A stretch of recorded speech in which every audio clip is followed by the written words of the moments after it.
નમસ્કાર uncut podcast સાથે હું છું દેવાંશી અને આજે મારી સાથે એક સ્પેશિયલ મહેમાન છે અને સ્પેશિયલ એટલે હું કહી રહી છું કેમ કે હું શ્રુતિ ચતુર્વેદીને ઓળખું છું માત્ર એમના બિઝનેસ કે બાકીની બધી વાતોના કારણે નહીં, પણ એક એવા નાગરિક તરીકે કે જે પોતાની વાતો કહેવામાં ખચકાતા નથી, ઓપિનિયન આપતા ખચકાતા નથી, એવા જાગૃત નાગરિક છે કે જેમની પાસે પોતાના વિચાર છે અને જે મોટા ભાગે પોતાના છે, જે ખાલી વોટ્સએપ યુનિવર્સિટીના આધાર પર કશું નથી લખતા, ખાસું તર્ક સાથે લખે છે, બોલે છે. અને જે માણસો બોલે એ મને નહીં આખા ગુજરાતને બહુ ગમે છે. એનું કારણ એ છે કે તમારી આસપાસ થતી સમસ્યાઓમાં તમે જ્યારે ક્યારેક મૂળ શોધવા જશો તો એ તમને તમારી અંદર દેખાશે ક્યારેક, કે તમારી પાસે અવાજ હોવા છતાં જ્યારે તમે બોલવાનું હતું ત્યારે ચૂપ કેમ બેઠા હતા. એ પ્રશ્ન પણ આપણને ઘણીવાર થતો હોય છે ને એટલે જ એક એવી છોકરી કે જે ખૂબ સશક્ત છે, પણ એ સશક્ત માત્ર કશું બોલવામાં નથી, ઘણું બધું કરવામાં પણ છે. એ શું કામ કરી રહ્યા છે, કેવી રીતે બહુ જ બધા યુવાનોને એન્ગેજ કરી રહ્યા છે પોતાની જર્નીમાં, એ બધી વાતો કરીશ. એમના સ્ટાર્ટઅપથી માંડીને એક બિઝનેસ ગ્રો થવાની વાતો પણ કરીશ. એ ખૂબ ફરે છે તો એ દુનિયાની પણ વાતો કરીશ. Welcome Shruti, thank you so much. અને આપણે ગુજરાતીમાં વાતો કરીશું. ગુજરાતીમાં વાતો કરવાના છીએ. તમારા ઓડિયન્સને આપણે પહેલા જ કહી દઈએ કે કદાચ ગુજરાતીમાંથી હિન્દીનું સ્વિચ થઈ શકે છે, but I will come back. બહુ જ બધા વિષયો મારા મનમાં છે, પણ એ બધા પર આવતા પહેલા શરૂઆત કરીશ કે શ્રુતિ ચતુર્વેદી એટલે કે મથુરાની એક છોકરી જે અમદાવાદમાં તમે ઉછર્યા, અમદાવાદમાં જ ભણ્યા. અચ્છા, તો શું ભણ્યા, શું વિચારીને જે તે ભણ્યા અને પછી શું કર્યું એના વિશે જાણીએ.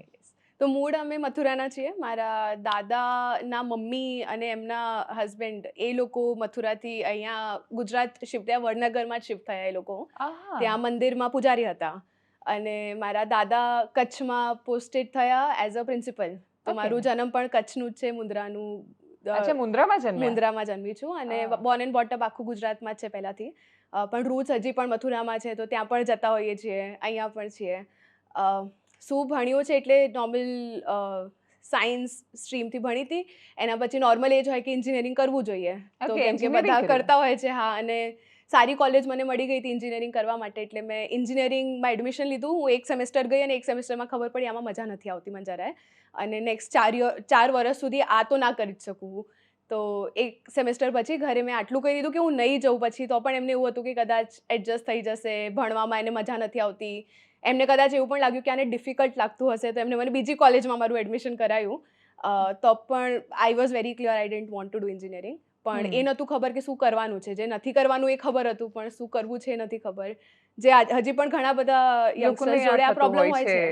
તો મેં કીધું કે હું BA કરી લઈશ સાયકોલોજીમાં, કેમ કે સાયકોલોજી કहीं पे તો યુઝ કરી લૂંગી સાયકોલોજી, એટલીસ્ટ લાઈફમાં યુઝ થશે. અને એમાં નંબર્સ નતા, ઇકોનોમિક્સ ના આવડે તો એ ચાલે, બધું ચાલે તમે. અને સાયકોલોજી તમને એકવાર આવડી જાય તો એમાં એક તો ચાઇલ્ડ સાયકોલોજી મને બહુ જ ઇન્ટરેસ્ટિંગ લાગતી હતી, કેમ કે તમને બધાનું બિહેવિયર ખબર પડે કે આ કેમ કરે છે, તો તમે બિઝનેસ પણ કરવું હોય તો ત્યાંય કામ લાગી જાય. તો મેં BA સાયકોલોજી કર્યું.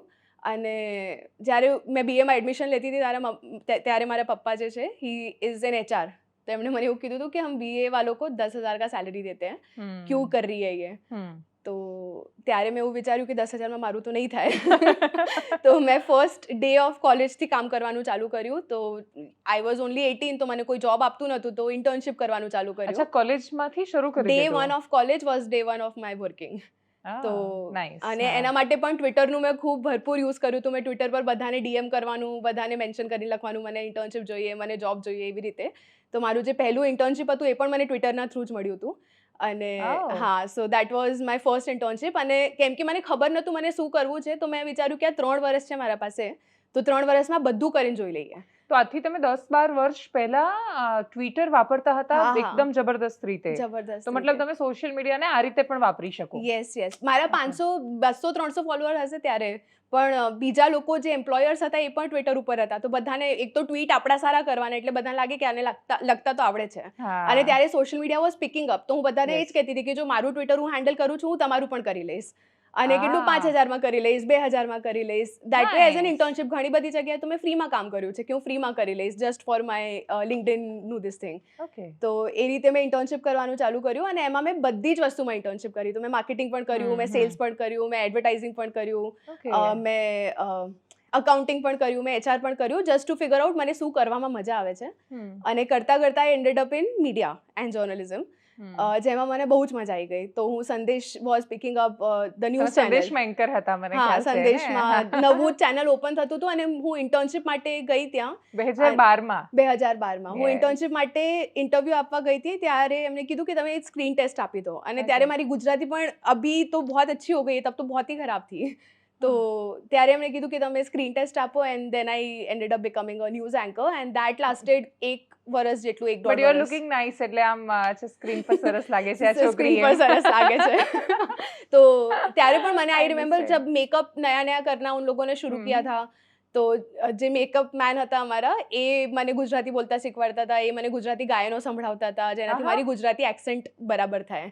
કેમ કે મારું ગુજરાતીમાં બહુ જ હિન્દી આવી જતું હતું, તો એ મને બહુ જ શીખવાડતા હતા. ત્યારે ભાવેશભાઈ કરીને એમનું નામ હતું, આઈ સ્ટીલ રિમેમ્બર. અને એમાં પણ મારું ફર્સ્ટ મંથ વોઝ ઇન્ટર્નશિપ. એટલે ઇન્ટર્નશિપમાં બધાને કેવું ફેન્સી લાગે કે ઇન્ટર્નશિપ કરે છે, પણ મારું કામ શું કે કોઈએ ચા મંગાવી તો ચા લઈને આપો, પ્રિન્ટ આપી તો પ્રિન્ટ લઈને આપો, કોઈએ કીધું કે કેમેરામેન જર્નલિસ્ટ જાય છે તો પાછળ પાછળ કેમેરા લઈને જવાનું, એમના પાછળ બધું તેડીને. તો હંમેશા ટફ હોય, બધાને લાગે સરસ. સો ફર્સ્ટ સેકન્ડ મંથ તો આ જ કર્યું, અને થર્ડ મંથથી મને પછી ઓપોર્ચ્યુનિટીઝ આપવાનું એ લોકોએ ચાલુ કર્યું, and that's how I became a news anchor. તો એ કર્યું, અને એ પછી ચાયપાનીની શરૂઆત થઈ, which was my first startup, જે 2015માં એની શરૂઆત થઈ. અને ચાયપાની શું હતું, શું કામ, શું છે અને શું કામ કરે છે? Sorry. So Chaipani started as a digital media, જેમ જમાવટ છે એવું એક ડિજિટલ મીડિયા હતું, ઓનલી ફોર સ્ટોરીઝ જે લોકો સોશિયલ ઇમ્પેક્ટના સેક્ટરમાં કામ કરે છે અને ઇન્સ્પિરેશનલ કામ કરતા હોય, સોશિયલ ઇમ્પેક્ટમાં કામ કરતા હોય. તો મને બહુ જ બિઝનેસ અને ટેકનોલોજી પોઈન્ટ ઓફ વ્યૂથી જોવું હતું કે સોશિયલ ઇમ્પેક્ટને સ્કેલ કરી શકો છો કે નહીં. તો હું ઘણા બધા સોશિયલ ઇમ્પેક્ટ અને એવા સેક્ટર્સમાં જે લોકો જોડાયેલા હતા, સ્ટાર્ટઅપ ઓન્ટરપ્રિન્યોર્સ, ઇનોવેટર્સ, એ બધાનું ઇન્ટરવ્યૂ મેં કરવાનું ચાલુ કર્યું, and I started publishing on digital. કેમ કે ન્યૂઝ ચેનલમાં એ પિચ કરો અને તમારી એક્સેપ્ટ કરે એટલી તો બહુ જ નાની હતી હું એના માટે.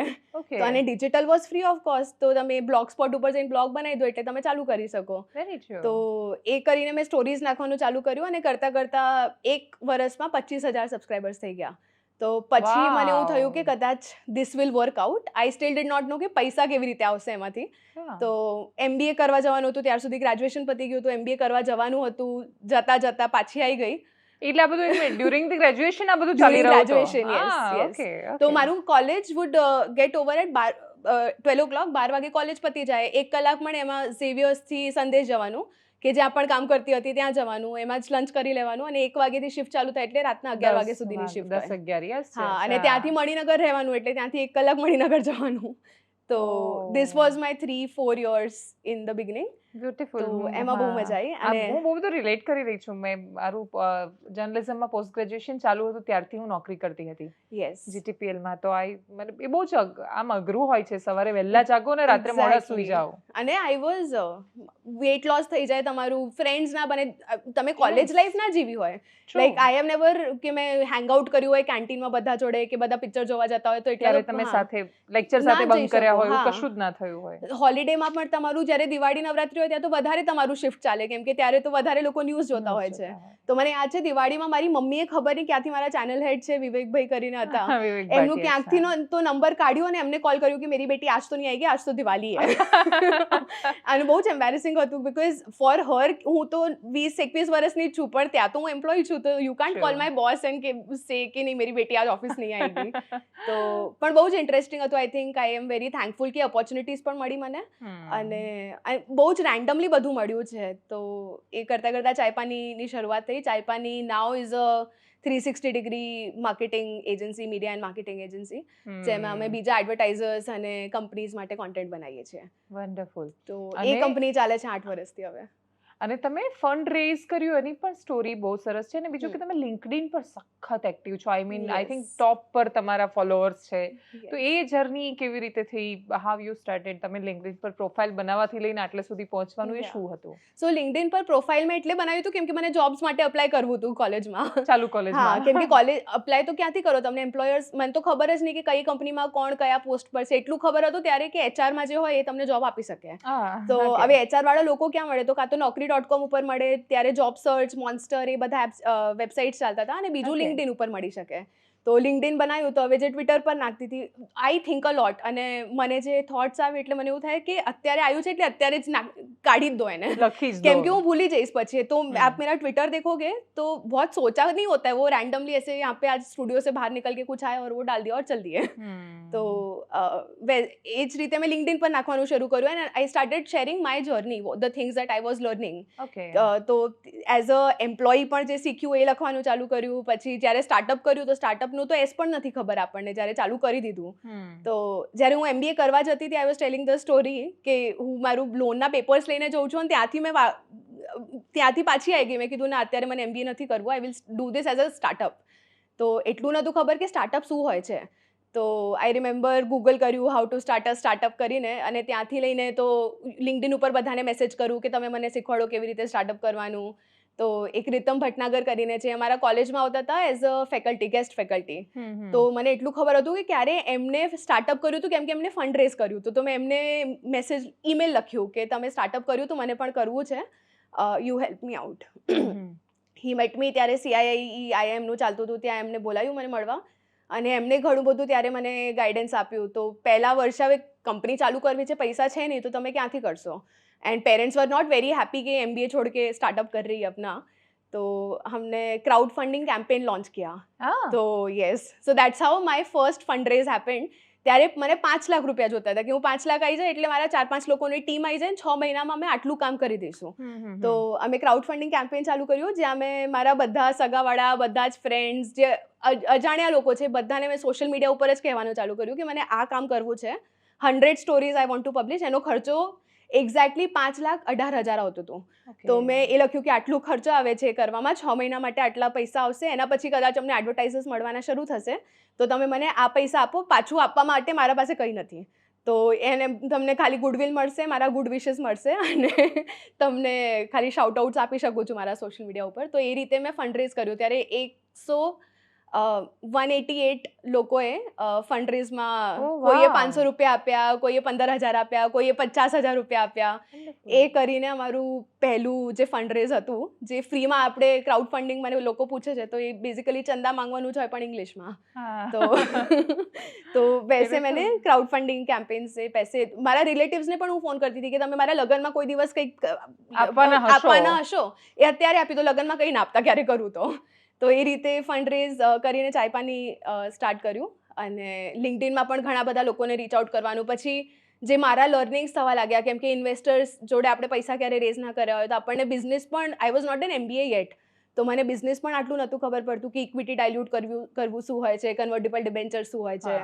તો આ બધું મેં લિંક્ડઇન પર વાંચીને લોકોથી પૂછીને શીખ્યું. Yeah, and that's how my LinkedIn, again LinkedIn was never intentional કે આજે મને લિંક્ડઇન પ્રોફાઇલ પર બ્રાન્ડ કરવું છે ના. આઈ જસ્ટ, મને આવું લાગે છે કે તમે જ્યારે ઓરિજિનલ થોટ્સ તમારા મૂકતા હો છો, કેમ કે ઓરિજિનાલિટી બહુ રેર છે આજે. તમે નોર્મલ ChatGPT થી લખાઈને કંઈ પણ મૂકી શકો છો, પણ ઓરિજિનલ થોટ્સ બહુ જ રેર છે. તો જ્યારે તમે ઓરિજિનલ વસ્તુઓ શેર કરતા હો છો ત્યારે વધારે લોકો તમને ફોલો કરે છે, કેમ કે ઘણા લોકોને મજા આવે છે, ઘણા લોકોને ઝઘડો કરવો હોય છે, ઘણા લોકોને હસવું હોય છે, ઘણા લોકોને રિલેટ થતું હોય છે કદાચ. અને લોકો ઓનેસ્ટલી બહુ બોલી નથી શકતા, કેમ કે બહુ જ વિચારે છે કે આ શું વિચારશે, અને મને આવું ટ્રોલ કરશે, આ નીચે આવું લખશે. પણ આ એક બહુ જ સારું મારું લર્નિંગ છે કે તમે બધાને તો ખુશ ના કરી શકો, એટલે પોતાને જ ખુશ કરવું છે. એટલે પોતાનું ખુશી આવે છે જ્યારે હું પોસ્ટ કરું છું, હું મારું શેર કરી દઉં છું. હવે જેને ખોટું લગાડવું હોય લગાડે, ના લગાડવું હોય ના પણ લગાડે. પણ I think that's how I made my initial audience. પછી એ સ્કેલ કરતું અત્યારે કેટલું છે લિંક્ડઇન પર તમારે? અબાઉટ 1.5 લાખ. વાવ. તો અને જે ખાસું ટોચ પર હશે મને એવું લાગે છે. It's a LinkedIn top 25 profile. Wow. તો એવી રીતે લિંક્ડઇન મારું બિલ્ડ થયું હતું. ઓકે. અને તમે એટલું જ ઇઝીલી ટ્વિટર પર પણ ઘણું બધું લખો છો. મને એ થોટ્સ ને બધા પર આવવું છે, પણ એની પહેલા અગેન તમે પછી ચાયપાનીની સાથે સાથે હવે ઇન્ડિયા એક્શન પ્રોજેક્ટ શરૂ કર્યો. That is your second startup. Okay. That started 2 વર્ષ પહેલા ઇન્ડિયા એક્શન પ્રોજેક્ટ સ્ટાર્ટ કર્યું હતું. ઓકે. અને how is it going on? કેવું ચાલી રહ્યું છે? બહુ સારું ચાલી રહ્યું છે, બહુ મજા આવે છે કરવામાં. બહુ જ ફરું છું, એના લીધે જ હવે બહુ ફરું છું, કેમ કે ચાયપાની ઇટ હેઝ સ્કેલ્ડ અપ. તો એ પોતે ચાલે છે, હું એમાં ઇન્વોલ્વ નથી હોતી, તો પણ કંપની ચાલે છે, સ્ટાફ બહુ સારું છે, ટીમ બહુ સારી છે. તો એ એના જે અમારા ક્લાયન્ટ્સ છે એમનું પણ જે મીટિંગ્સ વગેરે કરવા હોય છે એ હું કરી લઉં છું. પણ otherwise that team is very much sorted. તો એ પછી કેમ કે સ્ટાર્ટઅપ તમારું 8-9 વર્ષ પછી બિઝનેસ બની જાય, અને જ્યારે બિઝનેસ બની જાય તો એ ઓટો પાયલટ ઉપર પણ જતું હોય છે. So that's when I started getting more time. તો પછી ઇન્ડિયા એક્શન પ્રોજેક્ટનું આઈડિયા પણ કોવિડના ટાઈમથી મગજમાં હતું કે આવું કંઈક કરવું પડશે આપણને, કેમ કે પણ ત્યારે પણ હું રિયાલિટીથી બહુ દૂર હતી. ત્યારે તમે ગ્રાઉન્ડ પર ના જો આ બધી વસ્તુ, પણ જ્યારે ઇલેક્શન્સ આવ્યા, ગુજરાત ઇલેક્શન્સ આવ્યા, એના પછી યુપી ઇલેક્શન્સ આવ્યા, એમાં જ્યારે હું કોઈ રીતે ઇન્વોલ્વ થઈ અને ત્યાં પછી તમે લોકો જોડે વાત કરવાનું સ્ટાર્ટ કરો અને એનું કોઈ પોલિટિકલ રિઝોલ્યુશન ના જો તમે એ વસ્તુને, તો જેમ કે મેં જ્યારે વાત કરવાનું સ્ટાર્ટ કર્યું, અને મોસ્ટલી યુથ જોડે હું બહુ વાતો કરું, યંગ છોકરીઓ જોડે બહુ વાતો કરું, અને એમના જોડે જ્યારે તમે જો તો રોજગાર એક બહુ જ મોટો મુદ્દો છે. રોજગાર એટલે આઈ રિમેમ્બર કે જે લોકોને મેં કોવિડ રિલીફના ટાઈમમાં હેલ્પ કર્યું હતું, જે લેબરનું કામ કરતા હોય એ લોકો મને કોલ કરે કે દીદી આપ कुछ भी काम दे दो पर हम काम कर लेंगे, आप कुछ भी दे दो, 10,000 दे दो, 12,000 रुपए दे दो, 9,000 रुपए दे दो, पर काम चाहिए क्योंकि काम है ही नहीं है लोगों के पास में. तो और आप कब तक लोगों को सब्सिडी दोगे, कब तक आप लोगों को राशन दोगे, इज्जत नहीं मिलती है ना इन चीज़ों से. वो तो आप फिर भी फ्री की चीज़ों पे डिपेंड कर रहे हो. तो एमनो कॉल आवे कि काम अपाए तो आप कितना काम दिलाओगे. आप अगर 10 लोग हैं, 15 लोग हैं, तो आप आपके पर्सनल नेटवर्क में बात कर करके कुछ दे दोगे. पर ये पूरे देश का आज बहुत बड़ा मुद्दा है और उस पर इतनी बात होती नहीं है. पर ये प्रॉब्लम तो है ही है, और इसमें किसी एक गवर्नमेंट की भी प्रॉब्लम नहीं है, इसमें किसी एक कंपनी की भी प्रॉब्लम नहीं है. ये एक बहुत ही सिस्टमिक प्रॉब्लम है. હોલિસ્ટિક વ્યૂ સાથે જોવું પડે. એક્ઝેક્ટલી, કેમ કે ટેકનોલોજી આ રીતે વધી રહ્યું છે અને એજ્યુકેશન સિસ્ટમ કોપઅપ નથી કરી શકતું. જે લોકો નીકળી ગયા છે ઓલરેડી માર્કેટમાં, એ લોકો કોપઅપ નથી કરી શકતા. તો આ બધી પ્રોબ્લેમ્સને જોયું, એન્ડ દેન આઈ થોટ કે મને એનજીઓની રીતે નહીં પણ પ્રોપર ઓબ્જેક્ટિવ બિઝનેસની રીતે આને સોલ્વ કરવું છે આ પ્રોબ્લેમને.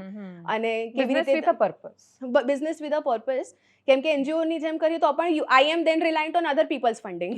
તો I did not want to do that. We wanted to make it more sustainable. તો અમે as a proper social enterprise India action project start કર્યું, જેમાં અમે રોજગાર તો નહીં પણ ઇન્કમ ઓપોર્ચ્યુનિટીઝ ઉપર કામ કરીએ છીએ, કે લોકોને કેવી રીતે સ્કિલ, જે આજના માર્કેટમાં જે સ્કિલ જોઈએ એ સ્કિલ આપીને તમે કેવી રીતે એમને આવક એ પોતાની ઊભી કરી શકે એટલું સક્ષમ બનાવો, અને એના પછી તમે એમને નાના મોટા વ્યવસાય જોડે અટેચ કરીને એમને જોડીને કેવી રીતે એ લોકો મહિનાના 15,000 20,000 જેટલા કમાતા થાય એવું કરો.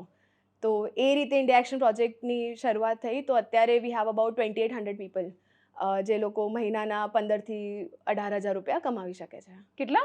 15,000 થી 18,000. અને કેટલા? 2800 લોકો છે. 2800 લોકો છે ગુજરાતમાં. અને પાયલટ ગુજરાતથી જ સ્ટાર્ટ કર્યું, કેમ કે that was easy state for me. તો કેમ કે અહીંયા ટ્રાવેલ પણ, જગ્યા પણ ખબર છે, લોકો પણ તમને ઓળખતા હોય. મતલબ 28 લોકોને રોજગાર મળી શક્યો છે. 2800 લોકોને મળી શક્યો. 10,000 થઈ જશે આ બાય 2025 ના એન્ડ સુધી. We will make it 10,000. અને એ સસ્ટેન થશે?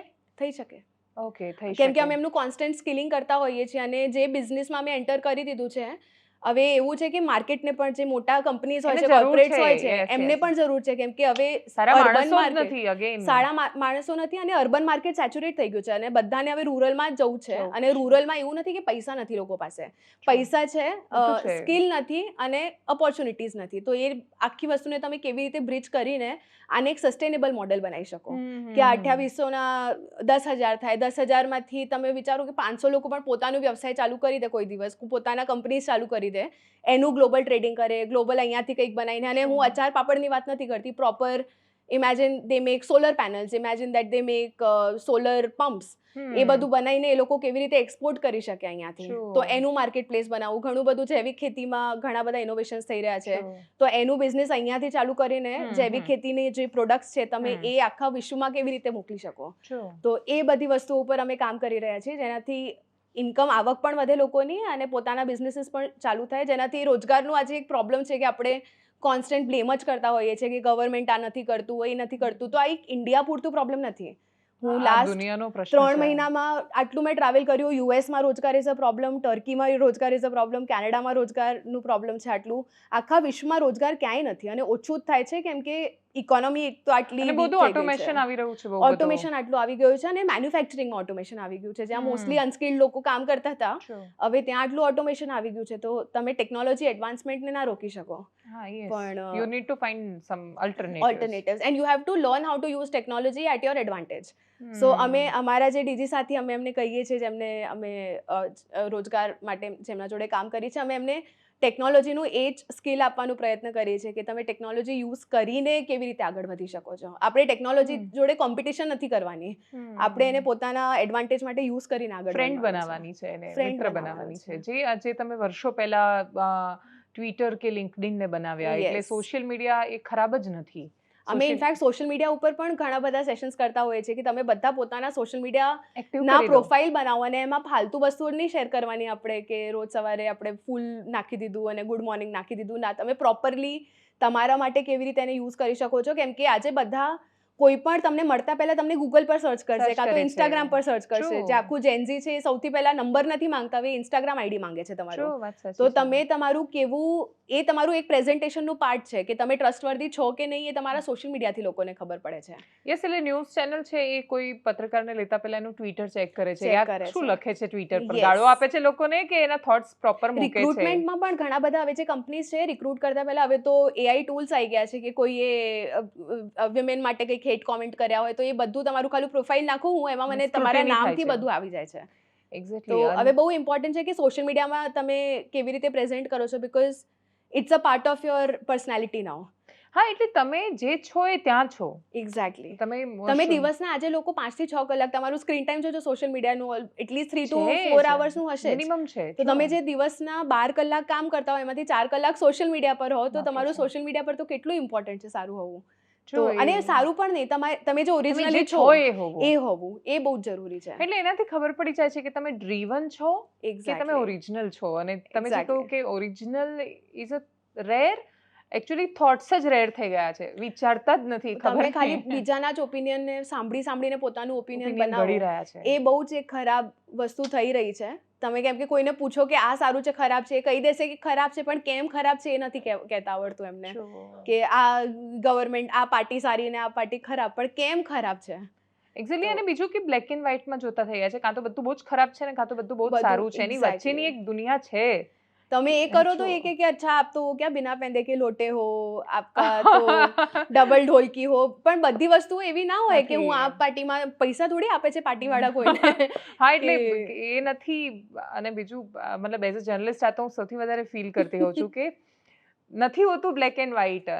એ હંમેશા એક ગ્રે એરિયા છે કે જ્યાં તમે, અને તમારે ત્યાં રહીને ઓબ્જેક્ટિવિટી સાથે વાત કરવાની. ગ્રે એરિયામાં જ એક્ઝિસ્ટ કરે છે. અને તમને જો ગ્રો કરવું હોય અને લાઈફમાં કંઈક આપીને જવું હોય તો તમને ગ્રે એરિયામાં જ નેવિગેટ કરવું પડશે. તો તમે કેમ કે બ્લેક એન્ડ વ્હાઇટ તો આઈ don't think how will you decide કે આ વ્હાઇટ છે ને આ બ્લેક છે. એક્ઝેક્ટલી. તમે પોતાને બહુ મોટી પોઝિશન આપી રહ્યા છો કે હું જજ છું, હું તમને કહીશ કે આ સારું છે, આ ખરાબ છે. તો ના, એટલે સોશિયલ મીડિયા ઉપર પણ જેમ અમે અમારા ડીજે સાથીઓને પણ ટ્રેનિંગ આપતા હોઈએ છીએ કે હેટફુલ કોન્ટેન્ટ નથી નાખવાનું, કોઈ પણ એક સમુદાયને ખરાબ નથી બોલવાનું, પોઝિટિવ વસ્તુઓ કેવી રીતે તમે તમારી રીતે નાખી શકો એનાથી તમારું થોટમાં થોડું ચેન્જ થશે. તમે કેમ કે જે અમે રૂરલમાં કામ કરીએ છીએ તો ત્યાં બધાનું થોટ પ્રોસેસ એમના આસપાસના લોકોથી વધારે ઇન્ફ્લુઅન્સ થતું હોય છે. તો જ્યારે તમે સોશિયલ મીડિયાની એક દુનિયા તમારા માટે ઓપન થાય એટલે તમને ગુજરાતમાં બનાસકાંઠામાં રહીને કોરમંગલામાં કોઈ શું વિચારે છે, બેંગ્લોરમાં, એ તમને ખબર પડે. તો તમારું વર્લ્ડ વ્યૂ ઓપન થશે એટલે તમે જે સંકુચિત માનસિકતામાં કુવાના દેડકા નહીં રહો, કુવામાં આખી દુનિયાને જોશો. યસ. અને તમે એક સારી રીતે એમને રિપ્રેઝન્ટ કરી શકો છો. તો એ બધી વસ્તુઓ પર અમે કામ કરીએ છીએ. એટલે સોશિયલ મીડિયા પાંખો આપી રહ્યું છે, પછી ક્યાં ઉડવું છે એ તમારે જોવાનું છે. આખું આકાશ તમારું છે. તમે જ્યારે આ બિઝનેસ શરૂ કર્યો તો તમે MBA નથી કર્યું, તમારું ફેમિલી બેકગ્રાઉન્ડ પણ કોઈ બિઝનેસ વાળું નથી આ પ્રકારનું, અને છતાંય તમે આ કરી શક્યા. તો એ જે થઈ ગયું, એટલે આપણે ઘણીવાર એવું કહીએ છીએ કે આપણે આગળ વધતા ગયા, થતું ગયું અને આજે આ સફર પર પહોંચી શકાયું. પણ વેન યુ લુક બેક, તમને શું લાગે છે કે એ કયા એવા ફેક્ટર્સ હતા કે જેમણે તમને ખૂબ પોઝિટિવિટી સાથે નિરાશ થયા વગર સતત ક્યાંક પહોંચાડ્યા? એક તો આઈ થિંક જે હું સૌથી પહેલાં જ કહી દઉં છું કે જે મેં જોબ કર્યું પહેલાંના 4-5 વર્ષ, તો એમાં જે મારું સેવિંગ્સ થઈ ગયું, તો મને એક ફાઇનાન્શિયલ, એટલું મને ડર નહોતું. આઈ થિંક આપણે કહીએ છીએ કે હિંમત બહુ છે, પણ એ હિંમત આવે છે ફાઇનાન્શિયલ સિક્યોરિટીથી. તો મારા પાસે એક ફાઇનાન્શિયલ સિક્યોરિટી એટલું હતું કે મારું આટલું સેવિંગ થઈ ગયું છે. જોબ કરતી હતી ત્યારે કોલેજમાં હતી તો મમ્મી પપ્પા જોડે રહેતી હતી તો કોઈ ખર્ચો નહોતો. તો એ રીતે જે સેવિંગ થઈ ગયું મારું, અને even then like you have your family support also કે તમને કંઈ ના થાય તો પાછી ઘરે આવી જજે, વાંધો નહીં. તો એ જે એક ફાઇનાન્શિયલ સિક્યોરિટી હતી, I think that has helped a lot. Network has helped a lot. અને આ નેટવર્ક જો મેં સોશિયલ મીડિયાને આ રીતે યુઝ કે અબ્યુઝ ના કર્યો હોત તો મને આ નેટવર્ક ના મળ્યું હોત કે આજે use not abuse 100% and I am obsessively using social media કે આજે યુએસમાં ફરીને આવી હું કોઈને નથી ઓળખતી, બધાને સોશિયલ મીડિયા થ્રુ કનેક્ટ કરીને I have met the best of the founders in San Francisco, in Silicon Valley. Yes, okay હું ગૂગલના ઓફિસમાં, એમેઝોનના ઓફિસમાં, બધા જ ઓફિસમાં તમે અંદર સેલ્સફોર્સના ઓફિસમાં બધું જોઈને આવો, મળીને આવો. તો just using social media, I would just reach out to people, say I'm coming here, can you take me inside, can you introduce me to some people. તો આઈ થિંક નેટવર્ક હેલ્પ્સ અ લોટ. એટલે કેમ કે હું જો અમદાવાદમાં જ રહી ગઈ હોત, so I don't know if you know, હું અમદાવાદથી I shifted to Delhi for 2 years. પછી હા, ગુરગાંવમાં રહેતી હતી 2 વર્ષ માટે, કેમ કે મને બહુ જ એ હતું કે મને અમદાવાદની જ બનીને નથી રહેવું, મને બહારની દુનિયા જોવી છે. તો મેં ત્યાં રેન્ટ પર એક મારી ફ્રેન્ડ હતી એના જોડે શેરિંગમાં મેં ઘર લીધું અને 2 વર્ષ હું ત્યાં ગઈ, કેમ કે એ પણ એક અલગ દુનિયા છે. મેં ક્યારેક દિલ્હી જોયું જ નહોતું કે દિલ્હીના લોકો કેવી રીતે રહેતા હોય છે, એ ખબર જ નહોતું મને.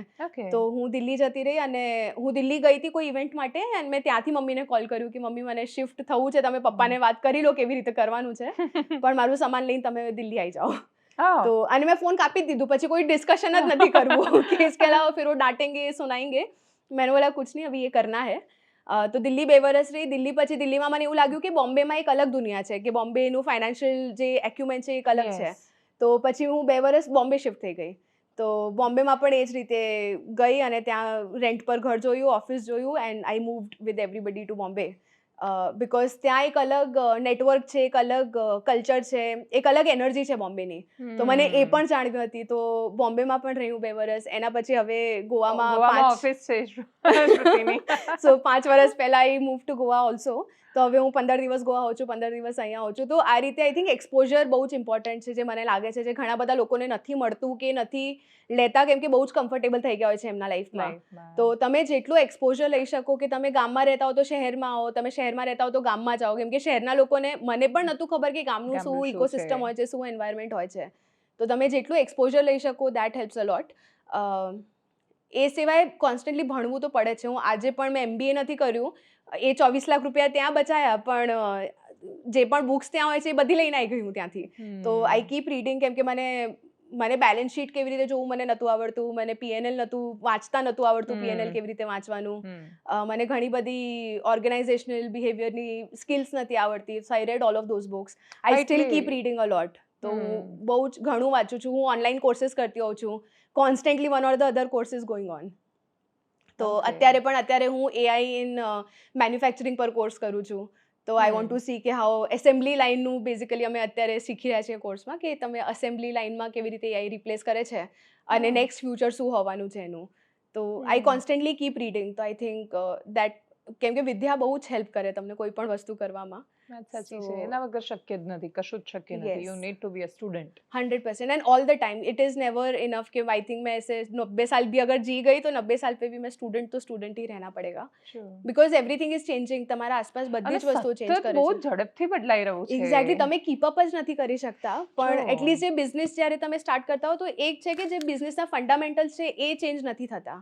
અને થેન્કફુલી એના માટે જે હું ગુજરાતથી, કેમ કે મારું રૂટ્સ છે, તો અહીંયા દેટ હેઝ હેલ્પ મી અ લોટ, કે હું કોન્સ્ટન્ટલી ગુજરાતી જે બિઝનેસમેન હોય છે, સ્ટાર્ટઅપ્સની જે ધંધાવાળા ગુજરાતી બિઝનેસમેન હોય છે, આઈ કીપ મીટિંગ ધેમ અ લોટ. અને એમનાથી હું ઘણું બધું શીખતી હોઉં છું, કેમ કે ગુજરાતી ધંધો કરવાનો એક અલગ એક્યુમેન્ટ છે, મારવાડી ધંધો કરવાનો એક અલગ એક્યુમેન્ટ છે, સિંધી જે રીતે બિઝનેસ કરે એ એક અલગ એક્યુમેન્ટ છે. તો હું આ બિઝનેસમેન જે છે એમના જોડે કોન્સ્ટન્ટલી ટચમાં રહું છું, એમનાથી મારા આઈડિયાઝ બાઉન્સ ઓફ કરતી હોઉં છું.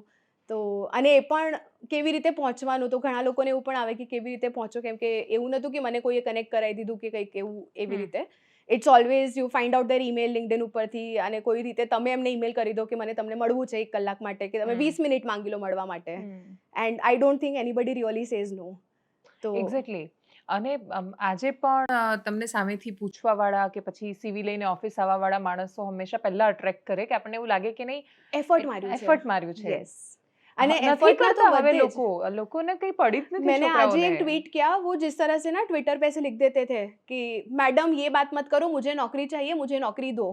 तो ऐसे तो मुझे नहीं लगता किसी को नौकरी मिलती है. जब आप इस तरह से बात करते हो, किसी को नौकरी नहीं मिल सकती है. आपको તમને પ્રૂવ કરવું પડે કે તમે બિઝનેસને કેવી રીતે વધારવામાં હેલ્પ કરી શકો છો. What is your skill set, what do you bring to the table, that is how you reach out to employer. Like even an HR ને કોઈને તમે ઈમેલ લખતા હો, તો એમાં પણ તમને એ ખાલી એવું પ્લીઝ ફાઇન્ડ અટેચ સીવી. હવે એના પાસે દિવસના 100-200 સીવી આવતા હોય છે. એક્ઝેક્ટલી તમારું સીવી એ કેમ જોવે, you have two make it very attractive, you have to make your communication બહુ જ ક્રિસ્પ રાખવું પડે, ટુ ધ પોઈન્ટ રાખવું પડે. તો એ બધું એફર્ટ મને એવું લાગે છે કે યંગસ્ટર્સ નથી લેતા આજકાલ. નથી કરતા. અને મને બહુ અનુભવ થાય છે આવા 200 આવે પણ એમાંથી 2 પણ એવા નથી હોતા કે જે લોકોને યસ, જેન્યુઅલી કામની રિસ્પેક્ટ છે. આને અનએમ્પ્લોયેબિલિટી જે પણ આપણે કહીએ કે પીપલ અનએમ્પ્લોયમેન્ટ તો છે જ, બેરોજગારી છે, પણ રોજગાર મળે એવી એવી ક્ષમતાવાળા ક્ષમતાવાળા લોકો નથી. આ બહુ મોટો આ મોટી સમસ્યા છે. 78% ILO નું રિપોર્ટ આવ્યું હતું, 78% યુથ ઇઝ અનએમ્પ્લોયેબલ. તો જ્યારે તમે અનએમ્પ્લોયેબલ હો અને પછી એના પછી તમે ગવર્મેન્ટ ઉપર કે કંપનીઝ ઉપર કે ઇકોનોમી ઉપર બ્લેમ આપો, એમનું પણ રોલ હશે, જે પણ હશે, પણ તમે તમારા તરફથી 100% આપો, પછી મળે કે ના મળે એ બીજી વસ્તુ હોય છે.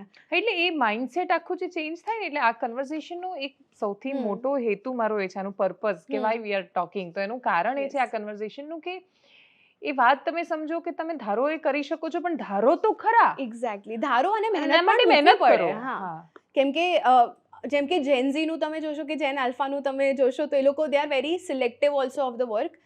आई डोंट थिंक આપણા ટાइम पर वी वर एवर सिलेक्टिव. मेरे को जो काम आया मैंने सब किया है. हाँ, હું કરીશ, પહેલા મને કામ આપો, मुझे बस काम दो, आप मुझे मैं जो कर लूंगी, मतलब and I will impress you, I will do it to a level કે તમે ઇમ્પ્રેસ થઈ જશો અને તમે કહેશો તું ફૂલ ટાઈમ આવી જા કામ કરવા માટે.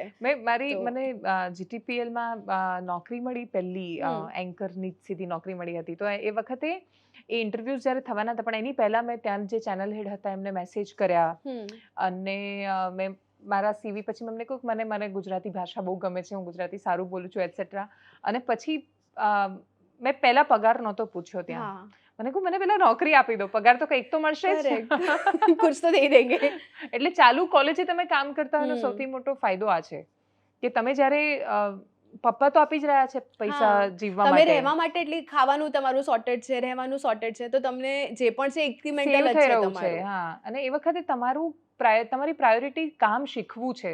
તમે કંઈક નવું કરવા માંગો છો, તમારું ધ્યાન બસ કેટલા પૈસા મળશે એના પર નથી. એટલે અર્લી એજમાં કામ બહારના દેશોમાં બહુ કરે છે ને, શીખી શકો.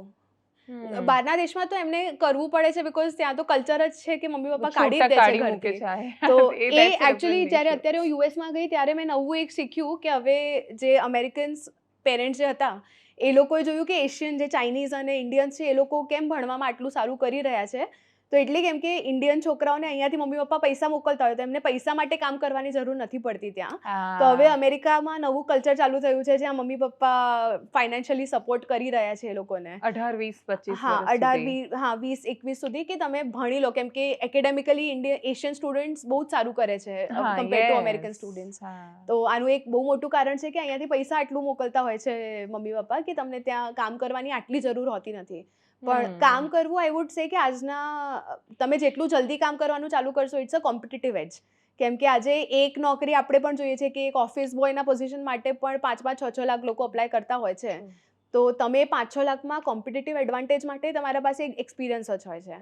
તો ફ્રેશર જોબ માટે પણ એક્સપિરિયન્સ માંગતા હોય છે, એમાં પણ કે તમે ઇન્ટર્નશિપ કર્યું છે કે નહીં. હું કોલેજમાંથી ત્યારે જે આપણા બહુ ઇન્ટરેસ્ટિંગ વાત છે કે કોલેજમાં ફેસ્ટ થતા હોય છે, તો હું કલ્ચરલ ફેસ્ટમાં સ્પોન્સરશિપની ટીમમાં હતી. તો ત્યારે સ્પોન્સરશિપ માટે તમે બધાને ત્યાં જાઓ અને પૈસા માંગો, તો કેમ કે પૈસા માંગવું is a skill.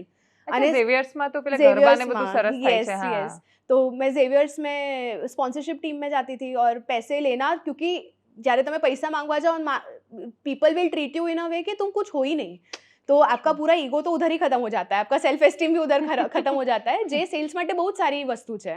As an entrepreneur તમે જ્યારે પણ સ્ટાર્ટ કરો તો તમને આટલું ના બોલવામાં આવે છે કે તમને, હા, તમને એ આખું તમારું ઈગો જ ખતમ થઈ જાય. તો હું જ્યારે સ્પોન્સરશિપ રેઝ કરતી હતી ત્યારે આઈ કનેક્ટેડ વિથ સમબડી, તો એમણે મને પૂછ્યું કે શું કરો છો, જે કરો છો. સ્પોન્સરશિપ ના આપી, વાંધો નહીં, પણ 2 વર્ષ પછી જ્યારે હું ગ્રેજ્યુએટ થઈ અને ચાય પાણી સ્ટાર્ટ થયું ત્યારે મને જ્યારે ફંડ રેઝ કરવું હતું ત્યારે મેં એમને કીધું કે સર મેં એસા કુછ સ્ટાર્ટ कर रही हूँ. તો ઉन्होंने बोला हाँ बहुत अच्छा है, અને એમને મને બેસાડ્યું ઓફિસમાં આવીને, અને એ અડાનીમાં હતા ત્યારે, તો એમને મને ઓફિસમાં બેસાડ્યું, બધું એમને મારું બિઝનેસ પ્લાન જોયું, એમને કીધું આવું કરવું જોઈએ, આવું કરવું જોઈએ. એ બધું કરીને હું પાછી જતી રહી. પછી જ્યારે ઇન્વેસ્ટમેન્ટ રેઝ કરવાનું ટાઈમ આવ્યું ત્યારે મેં એમને કીધું કે સર મેં ઇન્વેસ્ટમેન્ટ રેઝ कर रही हूँ, मुझे 10 लोग चाहिए जो इतना पैसा डालें हैं, and he was my first investor. તો આ કોલેજમાં હું સ્પોન્સરશિપ રેસ કરવા ગઈ હતી એમને એ રીતે મેં કોન્ટેક્ટ્સ બનાવ્યા છે ત્યાંથી લઈને કોન્ટેક્ટ્સ બનાવવાનું ચાલુ કર્યું છે જે મારું કંપની સ્ટાર્ટ થયું ત્યારે એ લોકોએ મને ફંડ કર્યું તો એમને ફંડ કર્યું એ એમના જોડે કોઈ એકને લઈને આવ્યા તો એ રીતે તમે જેટલું જલ્દી સ્ટાર્ટ કરો અને આ બધી વસ્તુઓમાં તમે જેટલું પાર્ટિસિપેટ કરી શકો આઈ થિંક દેટ હેલ્પ્સ અ લોટ કે જે કોલેજના સ્ટુડન્ટ છે જે તમે ગ્રામ્ય વિસ્તારમાં પણ રહેતા હોય છે એ લોકો પણ જેટલા બધા બહારના આઈસેક કરીને એક ઓર્ગેનાઇઝેશનમાં હું હતી યુથ લીડરશિપ ડેવલપમેન્ટ ઓર્ગેનાઇઝેશન હતું તો ત્યારે આઈ don't know how to party અને પાર્ટી કરવું ઇઝ અ સ્કિલ તો મેં એ સ્કિલ આઈસેકમાં એને શીખી કે તમે દિલ્હી બોમ્બે હું પહેલી વાર જ્યારે પુણે ગઈ હતી અને મેં પુણેમાં જ્યારે લોકોને ઇંગ્લિશ બોલતા સાંભળ્યું હવે હું ઇંગ્લિશ મીડિયમમાં ભણેલી પણ ઇંગ્લિશ એકદમ ખરાબ આપણું કોન્ફિડન્સ જ નહીં ઇંગ્લિશ બોલવામાં તો ત્યાં જ અમે પહેલી વખત એ લોકોને જે રીતે એ લોકો કેરી કરતા હતા પોતાની જાતને જે રીતે બોલતા હતા ત્યારે first time was a disaster and second time then I started learning કે ના આવું પહેરે છે આવું કરે છે પાર્ટીમાં જઈને આ રીતે ઊભા રહેવાનું આ રીતે ડાન્સ કરવાનું આ રીતે વાત કરવાની બધા જોડે તો you start observing and you start doing those things કેમ કે સોશિયલાઇઝિંગ ઇઝ અ સ્કિલ અને તમને સોશિયલાઇઝ પણ કરવું પડે છે તો અને જેટલું એક્સપોઝર મળે પછી દેન યુ કેન ચૂઝ કે મને આ કરવું છે આ નથી કરવું પણ તમને એક્સપોઝર બધી વસ્તુઓનું હોવું જોઈએ that is what I believe કે એક્સપોઝર સબ હોના चाहिए હા એટલે તમને ખબર હોવી જોઈએ એટલીસ્ટ અને જજમેન્ટલ નહીં રહેવાનું કેમ કે આખી દુનિયા આવી જ રીતે ઓપરેટ કરી રહી છે I am not judging and I will not participate જેમાં મને નથી કરવું પણ મને ખબર છે કે આ દુનિયા આવી રીતે ખરાબ છે એવું પણ ન હોય કેમ કે દુનિયા આવી રીતે ચાલી રહી છે I need to know how the world is working so and I want to know as much as possible તો ક્યુરિયોસિટી કોન્સ્ટન્ટલી આઈ થિંક હોય આપણી તમે નેટવર્ક બનાવતા હો તમે શીખતા હો બીજા લોકોથી જેટલું શીખી શકો તમારાથી જે મોટા લોકો છે તમે તમારાથી નાના લોકોથી હવે તો હું કેટલું શીખું છું સો ઇન ચાયપાની ઘણા બધા અમારા જે બ્રાન્ડ્સનું અમે કોન્ટેન્ટ મેનેજ કરતા હોઈએ છીએ હવે એ લોકોને યુથ સ્પેસિફિક કોન્ટેન્ટ જોઈએ તો હવે જે આપણે 35-40 વર્ષના યુથ થયા એ લોકો તો વાત જ નથી કરી શકતા એ રીતે so we started hiring Gen Z in the company કે મને જેન્ઝી વાળા જ લોકો જોઈએ કેમ કે એમને જ એ ભાષા બોલતા આવડે છે પણ જેન્ઝી કામ કરી શકે છે એટલું બધું આમ છે ને લોચા છે ને तो वो भी आई थिंक अभी सीखने की बात है जैसे जब हम मिलेनियल्स मार्केट में आ रहे थे तो जो बूमर्स છે એ લોકો માટે આપણે પણ બહુ અઘરા હતા તો એ રીતે આ લોકો આપણા માટે પણ અઘરા છે અચ્છા હું આને થોડું ડીકોડ કરી દઉં કે મિલેનિયલ્સ છે એટલે 95 સુધીના લોકોને મિલેનિયલ્સ એના પછી 2003 સુધીના લોકો છે જેન્ઝી છે ને હવે તો કંઈક નવું જ આવ્યું છે ઝેન આલ્ફા અને એ ખબર નહીં શું થવાનું છે મને પણ એનું પણ બહુ જ ઇન્ટરેસ્ટિંગ કોન્સેપ્ટ છે કે જ્યારે આપણું ઇન્ડિપેન્ડન્સ થયું ત્યારે જે આપણા ગ્રાન્ડ પેરેન્ટ્સ હતા એ લોકો એકદમ સર્વાઈવલ મોડ ઉપર હતા કે ત્યારે એમને એક્સપ્લોઇટ થતા હતા ત્યારે એક્સપ્લોઇટ થતા હતા અને એમને that was okay because there was no other way પછી એમના જ્યારે પેરેન્ટ્સ આવ્યા બૂમર્સ આવ્યા ત્યારે ઇન્ડસ્ટ્રીયલ રિવોલ્યુશન આવ્યું એટલે ત્યારે ઇન્ડસ્ટ્રીયલ રિવોલ્યુશનમાં આટલું મહેનત કરવું પડ્યું પણ there was growth also so that happened millennials માટે થોડું ઘણું આપણને એજ્યુકેશન આપવાનું એવું બધું કામ કરી આપ્યું એ લોકોએ પણ મિલેનિયલ્સને એક બેઝ સ્ટાર્ટિંગ મળ્યું and we were also not that driven કે આપણા પપ્પાની એજમાં કે લોયલ્ટી વોઝ અ થિંગ કે એ લોકો એક જ કંપનીમાં આખા જીવન ટકી રહે that went out with millennials but હવે મિલેનિયલ્સ મોટા થયા ને આપણે we had reasonable resources for Gen Z તો હવે જ્યારે જેન્ઝી આવ્યું ત્યારે they are not working for survival they are working for joy they are working કે મને મજા આવે મને એક ઈમેલ છે હું તમને સ્ક્રીનશોટ મોકલીશ મારા એક એમ્પ્લોયી મને ઈમેલ કર્યું હતું I am quitting because the vibe is of this was resignation email the vibe is off અને મને બહુ જ ગમ્યું કે કેટલું સ્ટ્રેટ ફોરવર્ડ વાત કરી છે આ ભાઈએ અને નેક્સ્ટ ડે થી ના આવ્યો તો he didn't come from next day તો હવે આ જેન્ઝી છે અને આપણને we have to keep up with them also I am not going to judge Gen Z I have to figure out how to keep up with them at the same time એટલે જજ કરીને શું કરી લઈશું कुछ नहीं कर सकते क्योंकि Gen Z તમે નહીં બદલી શકો એમને they are going to be 50% of our population in like 4 years તો એમને શું છે જન્મેલા લોકો ખબર નહીં પણ you will also see that this behavior is a very urban behavior આજે આપણા શહેરોમાં Gen Z હોય છે ગામમાં Gen Z નથી હોતા ગામમાં તો તમે ભણેલા છો કે નથી ભણેલા ત્યાં તમે કાં તો બેરોજગાર છો કે કાં તો તમારી પાસે ગવર્મેન્ટ નોકરી છે કાં તો તમારી પાસે ખેતીવાડી છે ત્યારે બહુ જ હોશિયાર છે પણ એમને દિશા મને હમણાં એક જામનગરમાં એક છોકરો મળ્યો મેં એને પૂછ્યું કે શું કરીશ એમ મોટો થઈને બીસીડી આવડતી નથી તો કે ઇકો હંકારીશ ઇકો ગાડી એમ તો કે ઇકો ચલાવીશ તો હું ખૂબ હસી પણ પછી મેં એના પછી વિડીયો શૂટ કર્યા પછી મેં એની સાથે બહુ લાંબી વાતો કરી તો એક ભણેલો ગણેલો છોકરો છે ખૂબ ડિસન્ટ વાતો કરે છે સારી વાતો કરે છે પણ એની અંદર એ પ્રેક્ટિકલ એપ્રોચ નથી જ્યારે પેલા છોકરો છે એને ભલે આપણે એને હસી કાઢીએ છીએ પણ એને જો થોડું આમ શેપ મળે તો he can do very wonders. Interesting. Yes, નાના ગામમાં જે લોકો છે they are very street smart. અને આઈ એમ ટોકિંગ કે કેમ કે હું અર્બન એરિયાઝના પણ લોકોને આટલું મળું છું અને રૂરલમાં પણ મળું છું. એ લોકો બહુ જ સ્ટ્રીટ સ્માર્ટ છે, બહુ જ એમમાં ડ્રાઈવ છે ત્યાં. અને તમે જો એમને સારું ડાયરેક્શન આપી શકો, કેમ કે એક પોઈન્ટ આવી જાય છે જ્યારે બહુ જ ડ્રાઈવ હોય ને તમને કંઈક મળતું ના હોય તો તમને હતાશ થઈ જાઓ. તો એ હતાશાનું જે આવ્યું છે એનું પણ રિસ્પોન્સિબલ ઇઝ અસ, કે તમે એમને કંઈક હોપ તો બતાવી દીધી પણ તમે કંઈ એને આગળ ના લઈને શક્યા. તો હવે એ લોકો બધી જ વસ્તુઓને ડાઉટથી જોતા હોય છે, બધી જ વસ્તુઓમાં એમને થાય છે કે આ નહીં થાય, આ પણ કરી લો બેન, આ પણ નહીં થાય, આ પણ કરી લો, આ નહીં થાય, કેમ કે એમણે પાસ્ટમાં જોયું જ નથી કંઈક થતા. તો I think we have to not just, તમે હોપ તો આપો છો પણ એના જોડે જોડે, જેમ કે હું ઘણા બધા લોકોને પણ કહેતી હોઉં છું જે સ્કિલિંગનું કરતા હોય છે, તમે સ્કિલ શીખવાડી દીધું એમનું, પણ પછી એનું શું કર્યું? દે કેમ, એમને તમને 2 મહિના આપ્યા, એમને પેલા કેવી કે પણ શરૂ થયા હતા, કૌશલ વિકાસ કેન્દ્રો શરૂ થયો. હવે તમે એમને સ્કિલ આપી દીધું, પણ what do they do with that skill? હવે એન્જિનિયરિંગનું degree, I don't know if you know, કે તમારા પાસે જો કમ્પ્યુટર કે CS કે IT નું એન્જિનિયરિંગ હોય તો 3 વર્ષનું એનું શેલ્ફ લાઈફ છે, કે 3 વર્ષ પછી એ ડિગ્રીની વેલ્યુ નથી, કેમ કે હવે કંઈક બીજું ટેકનોલોજી આવી ગયું. તો તમે ITIમાં હજી પણ એ જ ભણાવો છો જેની રિક્વાયરમેન્ટ જ નથી હવે ITIમાં. તો કેમ કે સિસ્ટમ અપડેટ જ નથી થયું, ટીચર્સ અપડેટ નથી થતા, ટીચર્સ પણ ઓનલાઈન ટીચિંગને પોતાના ઈગો પર લઈ લે છે કે આ ઓનલાઈન ટીચિંગ વાળા છે, અહીંયા તો છોકરાઓ અહીંયા જતા રહેશે, કેમ કે you are not updating yourself. So એક આપણું બહુ જ મોટું સ્કિલ ડેફિસિટ પણ થઈ રહ્યું છે, અને એના જ કારણે આ બધું જે ઇરિટેશન નીકળે છે છોકરાઓનું સોશિયલ મીડિયા ઉપર, એ પણ એનું જ એક કારણ છે કે તમે આપણા એક્ઝામના પેપર લીક થતા હોય છે, એ બધું તો બધાને ઓલરેડી ખબર જ છે. તમે આજે પણ સીમિત રોજગારી છે એ, મતલબ 30-40 લાખ મેક્સિમમ, એનાથી વધારે કેટલા લોકોને લેશે? અને એના માટે પણ કેટલા લોકો પ્રિપેર કરતા જ હોય છે, કેમ કે પ્રાઇવેટ સેક્ટરમાં આઈ થિંક એમને હોપ નથી હવે કે એમનું કંઈક થવાનું છે પ્રાઇવેટ સેક્ટરમાં. અને એના માટેની સ્કિલ, પેશન્સ બહુ ભેગું થયું છે. એટલે આમ જેન્ઝીની હાલત આમ ઘણી બધી દયા ખાવા જેવી પણ છે. એનું કારણ કે એ લોકો જ્યારે એમને એ સંઘર્ષ નથી કરવો પડ્યો એટલો બધો સરખામણીએ, અને એમને ડિગ્રી છાપીને મળી જાય છે, પણ એમને એ સ્કિલ નથી મળતી.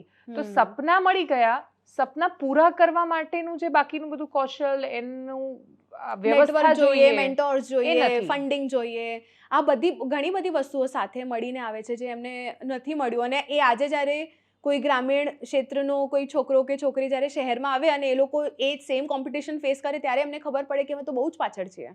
અને એઝ અ ડિફેન્સ મિકેનિઝમ એ પાછા જતા રહે છે કે ના, મને તો લગ્ન જ કરી લેવા છે, મને તો આ જ કરી લેવાનું છે. તો ઇટ ઇઝ નોટ ફેર જે આપણે કરી રહ્યા છે યંગસ્ટર્સ જોડે. એન્ડ એ જે એક ઇશ્યુ છે જે આપણને બધાને મળીને કરવું પડશે એમાંથી. અને youngsters have to meet halfway. તમને 5 કદમ ચાલવું પડશે, ત્યારે બીજું કોઈ 5 કદમ આવશે આગળ. તો તમે પણ તમારા એફર્ટ નાખો. અને હવે ઇન્ટરનેટ તો બધે જ છે, તમે પણ આટલું ફરો છો, તમે બધે જ, મેં તો ફોટોઝ નાખ્યા છે સોશિયલ મીડિયા પર નાખતી હોઉં છું. તમે પેલું વડનું પેડ હોય એની નીચે બધા મોબાઈલ લઈને પેલું કઈ ગેમ છે, ફ્રી ફાયર, હોય છે. મોટા છોકરાઓ ફ્રી ફાયર રમતા હોય છે, એમની પાસે ટાઈમ છે એટલો, કેમ કે બીજું કોઈ છે જ નહીં એમના પાસે. અરે ઇવન અહીંયા પણ જ્યારે બ્રેક પડે ને, ઓફિસમાં બ્રેક ટાઈમ હોય તો એમાં અડધો પોણો કલાક સુધી બધા જ આમ એક પગથિયા પર લાઈન પર બેસીને પછી એ ફ્રી ફાયર રમે છે. અને દરેક ગામમાં ગામનો વડલો કે પીપળો એ છે, એ અડ્ડો છે લિટરલી એ છોકરાઓનો. જે ફ્રી વાઈફાઈના સેન્ટર્સ લગાયા છે ગવર્મેન્ટે, તમે ત્યાં પણ જોયું હશે. યંગસ્ટર્સ ત્યાં મળીને કોઈ યુટ્યુબ ઉપર સ્કિલ નથી શીખતા. આજે એવી કોઈ પણ વસ્તુ નથી જે તમે યુટ્યુબ પર નથી શીખી શકતા. હું જે કોર્सेस શીખું છું ફ્રીમાં યુટ્યુબ પર જ શીખું છું. તો તમે એ શીખવા, એ નથી શીખવું, પણ તમે ફ્રી ફાયર ને, મને Dream 11 I did not know કે આટલી મોટી વસ્તુ છે. તમે જ્યારે ગામમાં જાઓ ત્યારે તમને ખબર પડે કે આ Dream 11માં 5-5 લાખ રૂપિયા જતા રહ્યા છે લોકોના. લોકોએ ખેતર વેચીને જુગારમાં પૈસા હારી ગયા છે. આ બધા એપ ઉપર કે, અને ઇન્ફ્લુએન્સર્સને એ લોકો આટલું ફોલો કરતા હોય છે. તો એક પણ એક વસ્તુ છે કે સોશિયલ મીડિયા જ્યારે લોકો યુઝ કરે ત્યારે તમે અર્બન લોકોની લાઈફ જુઓ છો, અને એનાથી પછી ખોટા રસ્તે દોરવાઈ જાવ છો. એક્ઝેક્ટલી. તો સ્પેશિયલી ફોર ગર્લ્સ, એ જ્યારે સોશિયલ મીડિયા પર અર્બન લોકોની લાઈફ જોતી હોય છે, અને તમે આજે આ જોવો છો કે આટલું ફરે છે, તમે પાછળની સ્ટોરી તમને નથી ખબર. એક્ઝેક્ટલી. એટલે તમે શ્રુતિ ચતુર્વેદીના ટ્વિટર પર જઈને જોવો છો, અરે આ બેન તો કાલે ટૂંકી હતા, આજે તો US છે ને હવે ગોવામાં સનસેટ જોતા જોતા કામ કરી રહ્યા છે. બટ યુ ડોન્ટ નો કે એની પાછળ શું થયું છે. અને પ્રશ્ન શું થાય છે કે તમે 1000 કરોડના બિઝનેસની સ્ટોરી જોઈ રહ્યા છો, એ ધંધો 1000 કરોડનો થાય ત્યારે જ જોઈ રહ્યા છો. તમે એનું જ્યારે બીજ વવાયું થી લઈને કેટલા ઉતાર चढ़ाव આવ્યા, यू डोंट नो। और कुछ भी ओवरनाइट नहीं होता है, जो हम लोग बोलते हैं ना कि ओवरनाइट। मेरे को भी कमेंट्स आते हैं और ज्यादातर लड़के लोगों के कमेंट्स आते हैं कि वो मैंने स्क्रीनशॉट्स भी डाले हैं कि बाप का पैसा उड़ा रही है, किसी लड़के का पैसा उड़ा रही है, ये करके पापा की परी है। तो मेरे पप्पा ना पैसा नहीं भाई, नहीं मेरे एक दोस्त है, उन्होंने बोला था कि तुम बाप की बेटी हो, तुम पापा की परी नहीं हो। तो every time somebody says and I am like नहीं, मैं बाप की बेटी हूँ और वैसे ही बन के रहूंगी। તો એમને એ નથી દેખાતું કે શું ગયું છે એની પાછળ। એન્ડ ઇટ ઇઝ ઓલ્સો ફેર, કેમ કે ઘણી બધી તમે જ્યારે ઇન્ફ્લુએન્સર્સ અને આ બધાનું કોન્ટેન્ટ જોતા હો છો and you are in media, when you go closer you realise છે રિયાલિટી શું છે। તો હવે તો તમે વોર્સ થઈ રહ્યા છે, એ લોકોનું આર્મી હોય છે, આ ભાઈનું આર્મી ને આ બેનનું આર્મી, અને એ રિયલ લાઈફમાં ટ્રાન્સલેટ થઈ જાય છે। જ્યારે આમને કોઈએ ગાળ આપી દીધી તો આમના છોકરાઓ રિયલ લાઈફમાં ત્યાં જઈને તોડફોડ કરીને આવે છે। સો all of this is happening because આજે યંગસ્ટર્સ આપણા છે, તમે ઇમેજિન કરો ને યુથની એનર્જી કેટલી હોય છે, અને it could have been use, આપણા પાસે આટલું રિસોર્સ હોત તો આ હ્યુમન રિસોર્સ બની ગયું હોત, પણ અત્યારે આ હ્યુમન લાયબિલિટી બની ગયું છે। અને खाली मन तो दिमाग तो शैतान का ही घर होता है, तो वो इन सब चीज़ों में ज़्यादा जल्दी अट्रैक्ट हो जाते हैं। अब इनको लगता है कि यहाँ से 100 लाइक मिल जाएंगे या यहाँ से 200 लाइक मिल जाएंगे। હા, એટલે બધાને ઇન્ફ્લુએન્સર્સ બનવું છે અને એનો વાંધો નથી બનવું અને બહુ જ સારું છે, તમે પોડકાસ્ટ સ્ટાર્ટ કરો, તમે આ બધું પણ પોઝિટિવ વસ્તુઓ પણ તમે કરવાનું સ્ટાર્ટ કરી શકો છો। રોસ્ટિંગ છે ને, એને હવે એવું સમજે છે કે આપણે કોઈને કૂલ થઈ ગયા છો, તમે કોઈને ગાળો આપી રહ્યા છો તો તમે બહુ સારું કામ કરી રહ્યા છો, તમે કોઈને આપેલું નહીં, આને બસ મેં આને ચોપડાવી દીધું સોશિયલ મીડિયા પર જઈને, એટલે એને એવું લાગે છે કે મજા આવે છે આ બધા। અને એમને એટલું રિયલાઇઝ નહીં થતું કે number 1 as an employer I am talking, and હું બહુ જ ફ્રેન્કલી ઓનેસ્ટલી તમને કહીશ, એવા ઘણા બધા છોકરાઓ હશે જેમને મને ગાળો આપી હશે, એમનું યુઝર નેમ નથી, ફોટો નથી, એમને એટલું નથી ખબર, it takes 1 phone call to find out કે કોણ છે, અને it takes 1 phone call to blacklist you in all recruiter network. તમને ક્યારે નોકરી નહીં મળે, I can do like, and every employer does that कि आज मेरे को पता है कि गाली दे रहा है तो मैं इसको सारे रिक्रूटर नेटवर्क से इसको ब्लॉक करवा सकते हैं या इसको फ्लैग कर सकते हैं। અને રિક્રુટર્સનું નેટવર્ક આટલું નાનું હોય છે તો બધે જ એ તો ખબર પડી જાય છે, ઓછા છે, નોકરી આપવાવાળા બહુ ઓછા છે, તો તમારી રિયલ લાઈફમાં આ બધી વસ્તુઓનું ઇમ્પેક્ટ પડે છે। તમારું જ્યારે તમે લોન લેવા જશો, એ બધી વસ્તુ, એ બધા જ સિસ્ટમ્સ ઉપર ફ્લેગ થાય છે। તમે આજે બિહેવિયર સોશિયલ મીડિયા ઉપર કરો છો અને જો કોઈએ ફ્લેગ કર્યું તો everything can come that way. તો તમને બહુ જ કેરફુલ રહેવું જોઈએ કે મજા આવે છે કે તમે બહુ જ કૂલ બની ગયા સેસી રિપ્લાય આપીને, તો એ બધી વસ્તુમાં હવે થોડું વિચારવું જોઈએ। અને તમે સાચું બોલો એ સારી વાત છે, તમે યુ ડોન્ટ હેવ ટુ બી અબ્યુઝિવ જ્યારે તમે સાચું બોલો। એટલે તમે તમારી વાત કેટલી સાદાઈથી કોઈ ધમકી આપ્યા વગર કહી શકો છો, તમે ગાળ આપ્યા વગર તમારી વાત કહી। એકચ્યુઅલી સંવાદ પૂરો થાય ત્યાં જ વિવાદ શરૂ થાય, પણ તમે સંવાદ જ નથી કરતા, સીધા વિવાદ પર પહોંચો, એટલે બસ એકચ્યુઅલી બધાને કેવું છે, લડી જ લેવું છે। ટ્વિટર ઉપર તો બધા લડવા જ આવે છે, ટ્વિટર ઉપર તો બધા જ લડવા આવે છે કે મતલબ આજ મેં તેરા સર કાટું યા તું મેરા સર કાટે। તો એટલે હું ટ્વિટર ઉપર ક્યારે હવે મારું મેન્શન્સ તો ચેક જ નથી કરતી, લાઈક આઈ ડોન્ટ રિમેમ્બર કે ક્યારે મેં મેન્શન્સ ચેક કર્યું હોય। પણ અગેન એટલે જે મેં એનાથી અલ્ટિમેટલી અસર થઈ રહી છે એવા સંવાદોની કે જે લોકો કોન્વર્ઝેશન હોતા ही नहीं है, હા, સંવાદ નથી થતો। પણ I think it is our fault also that we go on Twitter to look for conversation. તમે ટ્વિટર ઉપર હવે હું કોન્વર્ઝેશન કરવા જ નથી જતી, ત્યાં તો મને જે વન સાઇડેડ નાખવાનું છે એ જ કરવા જવાનું। કોન્વર્ઝેશન સારા થાય છે હવે ઇન્સ્ટાગ્રામ ઉપર થાય છે, કોન્વર્ઝેશન સારા થાય છે તમે રિયલ લાઈફમાં। યસ, એકચ્યુઅલી હા, ઇન્સ્ટા પર લોકો બહુ ગાળો નથી આપતા, ઇન્સ્ટાગ્રામનું કંઈક તો છે that you go there and બધા હોલસમ થઈ જાય છે, બધાનું હાર્ટ રિએક્ટ આવવાનું ચાલુ થઈ જાય છે। એ સેમ જ માણસ ટ્વિટર ઉપર ઝઘડતો હોય અને અહીંયા આવીને એકદમ હોલસમ થઈ જાય છે। પણ કદાચ ઇન્સ્ટા પર મને એવું લાગે છે કે બધા હેપી મોમેન્ટ શેર કરે છે અને ટ્વિટર પર એમની તકલીફો શેર કરે છે અથવા એમના વિચારો શેર કરે છે, ઓપિનિયન। ટ્વિટર ખાસું બધું પોલિટિકલ છે, ટ્વિટરની બધી જ વસ્તુ સંકળાય રાજનીતિ સાથે છે, બધી જ વસ્તુ। અને તમે નોર્મલ સનસેટનું ફોટો નાખી દો એમાં પણ કોઈ રાજનીતિ લઈ આવશે અને તમે એવું વિચારશો કે આનું તો આટલું તો મેં નથી વિચાર્યું કે તમે આમાં પણ પોલિટિક્સ અને ધર્મ અને આ બધી વસ્તુ લઈ આવશો। મને એક યાદ છે કે તમે એવું કહ્યું કે ગોવામાં લાઇટ જાય છે, તો એ આખી દુનિયા જાણે છે કે હા, ગોવામાં લાઇટ જાય છે, બહુ પ્રોબ્લેમ છે ત્યાં મોટો, તો એમાં ગોવાની અસ્મિતા આવી ગઈ હતી ને વચ્ચે, અને બહારના અને અહીંયાના, યસ, બહારના આઉટસાઇડર ઇનસાઇડર, એટલે તમે શું ફેક એક શું અસ્મિતાને પણ લઈને ચાલી રહ્યા છો કે આ તો દર થોડી મિનિટોમાં ગવાઈ જાય છે। એક્ઝેક્ટલી, અને it makes no sense, logical sense. હું છોકરાઓને જ્યારે હું ગામમાં પણ ફરતી હોઉં છું ત્યારે જે કાસ્ટનું પ્રાઇડ હોય છે કે હું આ, તો હું એમને એ જ કહું છું કે તમારી કઈ વસ્તુનું પ્રાઇડ લો છો? મતલબ આમાં તમારું શું કોન્ટ્રીબ્યુશન છે કે તમે આ કાસ્ટમાં પેદા થયા, કે તમે, અને એમાં પણ નીચલી જાતિમાં પણ જે નીચેથી થોડું ઉપર હોય એ નીચેવાળાને દબાવે, એનાથી ઉપરવાળું જે હોય એને દબાવે. સરખા છે એકચ્યુઅલી. અને એ બહુ જ પ્રાઇડ છે. તમે એમના સોશિયલ મીડિયા સ્ટેટસ પરથી તમને ખબર પડશે, એ શેરનું ને સિંહનું એવું બધું ફોટો લગાડશે પોતાના ફોટો જોડે.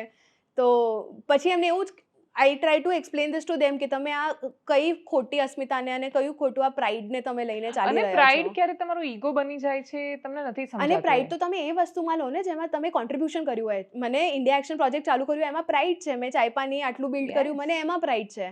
પણ હું બ્રાહ્મણ કુળમાં મારું જન્મ થયું એમાં મારું શું કોન્ટ્રીબ્યુશન છે? આઈ didn't contribute anything two it. તો એનું શું પ્રાઇડ લઈને હું ફરું કે હું ઇન્ડિયામાં, મેં ઇન્ડિયા માટે કંઈ કર્યું હોય તો હું એમાં પ્રાઇડ લઈશ, પણ હું ઇન્ડિયામાં જન્મી એનું શું પ્રાઇડ લઉં?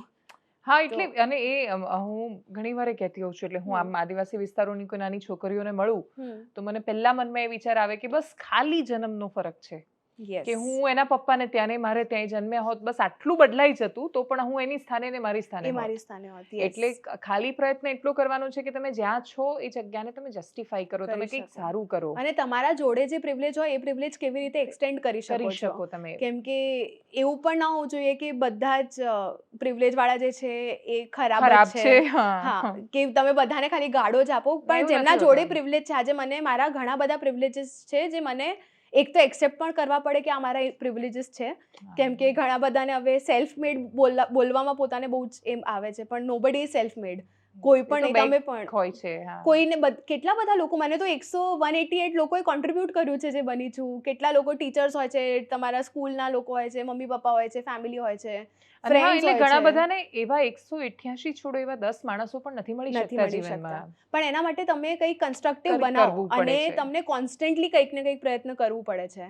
અને એક જે હ્યુમન બિહેવિયર છે કે કોઈ પણ, એન્ડ નાઉ બીકોઝ હવે હું ઇન્વેસ્ટ પણ કરું છું મારા પૈસા પણ બીજા સ્ટાર્ટઅપ્સમાં, તો બધાને એક વસ્તુ જે મેં શીખી છે કે જ્યારે વિનિંગ બોટ હોય ને બધા ત્યાં જ ઇન્વેસ્ટ કર્યા.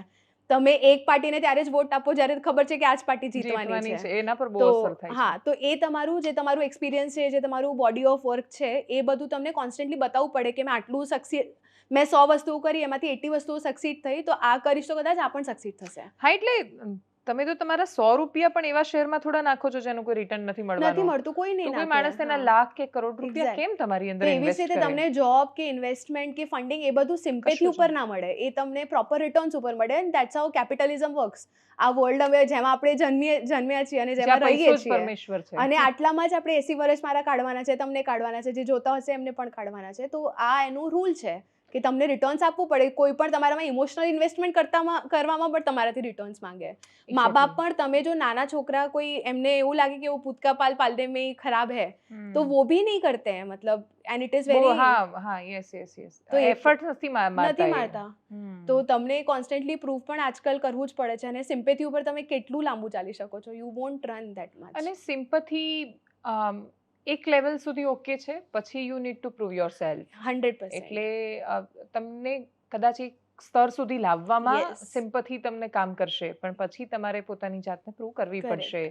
એમાં તો કોઈ शंका नहीं. मतलब जब जैसे रिजर्वेशन के लिए बोलते हैं ना कि रिजर्वेशन से ये आ गए, पर उनको एग्जाम तो देनी पड़ी ना. उसके बाद रिजर्वेशन से उनको कॉलेज में सीट मिला, उसके बाद में तो उनको पढ़ाई करके वही एग्जाम पास करनी पड़ी. હું ઘણા બધા એવા લોકોને ઓળખું કે રિઝર્વેશન થી ડોક્ટર હશે તો એમને હું નહીં બતાવું કેમ કે એ ક્વોલિફાઈડ નહીં હોય. આમ બોગસ વાતો કરતા હોય છે. પણ એટલું નથી વિચારતા કે એને ડોક્ટર બનવા માટે તો એ જ એક્ઝામ આપવી પડી ને, જે બધા લોકોને આપવી પડે છે.